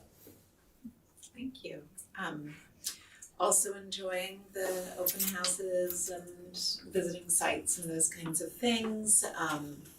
Next week I'm meeting with the science department at White Hill to talk about their pilot of Open SciEd, and we may or may not, depending on the outcome of that meeting, be bringing it forward to the board for adoption. We're starting learning walks at our sites for EL education. The first one is tomorrow morning at Brookside. So, on these walks, there's a group of teachers that are visiting their colleagues' classrooms, and they at a staff meeting they did kind of a calibration of look-fors for some of these key components of the curriculum. So it's a really thoughtful process. Melina is partnering with principals and leading that. And so that's coming up and exciting and a great way to get into classrooms. Deep into curriculum ordering, my favorite thing. BIPOC Family Cookout I'm really excited about, hoping for a really good turnout tomorrow for our families, all allies, everyone is welcome. And really excited, there's going to be a movie and kind of this cozy fancy movie spot happening, fabulous Southern barbecue. But our SLAM students have put together a number of activities, and I'm looking forward to seeing what they've done, which I think is really neat. And then HR, we are actively filling positions almost at exactly the same rate that we are receiving openings. So there is a little bit of a 3 steps forward, maybe 2 steps backwards, but we're making progress. That's all I got. Thank you. That's a lot. I did have wellness committee on my list. Anna, thank you, and Johnny, thank you. We had our 3rd of 3 wellness committee meetings on April 16th. We had a fabulous presentation by Johnny. The kids were really asking about like the super sweet water. Oh my gosh. Water. That I didn't know. So Learned about that. It's the only chilled water dispenser at White Hill, and so I thought I'd bring the source to us, and Johnny gave a whole presentation about what that entails, and actually right before our eyes, Mary Claire and the kids put together a plan to get another water cooling station, a whole scheme, and so it was pretty exciting. As part of a fundraising. Yes, as part of a Yes. fundraising type thing, yes. So that was great. We did look at data, which it was great to hear from people their wonderings, their like ahas, their oh my gosh, this is like, amazing, or we need to do this better. So that was really helpful. We will continue with that next year, and dates will be coming out soon, and whichever committee member would like to join us is great. As speaking of AI a lot tonight, our special education department is looking at an AI platform that can help us to streamline our IEP paperwork. That was one of the big pieces that came out of Holly Wade's special ed review, was to be able to streamline some of that paperwork. Back in the days, an IEP was maybe 5 pages. Now they're like 78 to 100 pages with lots of legal things that have to be checked. So we're looking at that. Kara Chambers and Lauren Cobran and we had a presentation by a company called Journify. And so we are looking at potentially doing a pilot then toward the end of the school year, well, we're at the end of the school year, and where they would like to do that. And so anyway, it's a new endeavor, and we'll see. It's a closed. We're making sure that FERPA was everything was okay with that. So something to look at. No decision have been made, but we're going to take a look. And then also strategic plans being written for our special education 3-year plan moving forward. We also are looking at special education qualification. Right now, our district is at about 16.7% of students in special education. And with the pending assessments, we could get up to a little over 18%, where the statewide average is between 12 and 13%. So we're digging into that. We're pulling a lot of data. We're going to get principals involved, our cabinet team, as well as our whole special education team, to just dig in and see what's going on, and figure out how we can move forward. So I'll design that study and lead it, and we'll dig in and see what's going on. So good stuff. Thank you. Yeah. All right. So with that, I'll move us along to meeting review. I've got future board topics and board direction. Anything anybody wanted a direction for us? I would like to do some classroom visits. I haven't done that this school year. I don't know if that's possible. Yeah. I don't want to be a burden. So if it's like hey, I'm going to go into this school, just let me know when you might be there. I don't want to cause a whole schedule something brand new. I don't want that, but I don't mind tagging along and being hi, I just want to see a couple classrooms. We go every Thursday morning. Thursday morning. We're gonna go tomorrow, but we're gonna do the learning walk, so we'll replace that with that. Alright. Good to know. Hey, can I come and join? Okay, perfect. Meeting debrief? Any comments aside from running over because of the tech talk?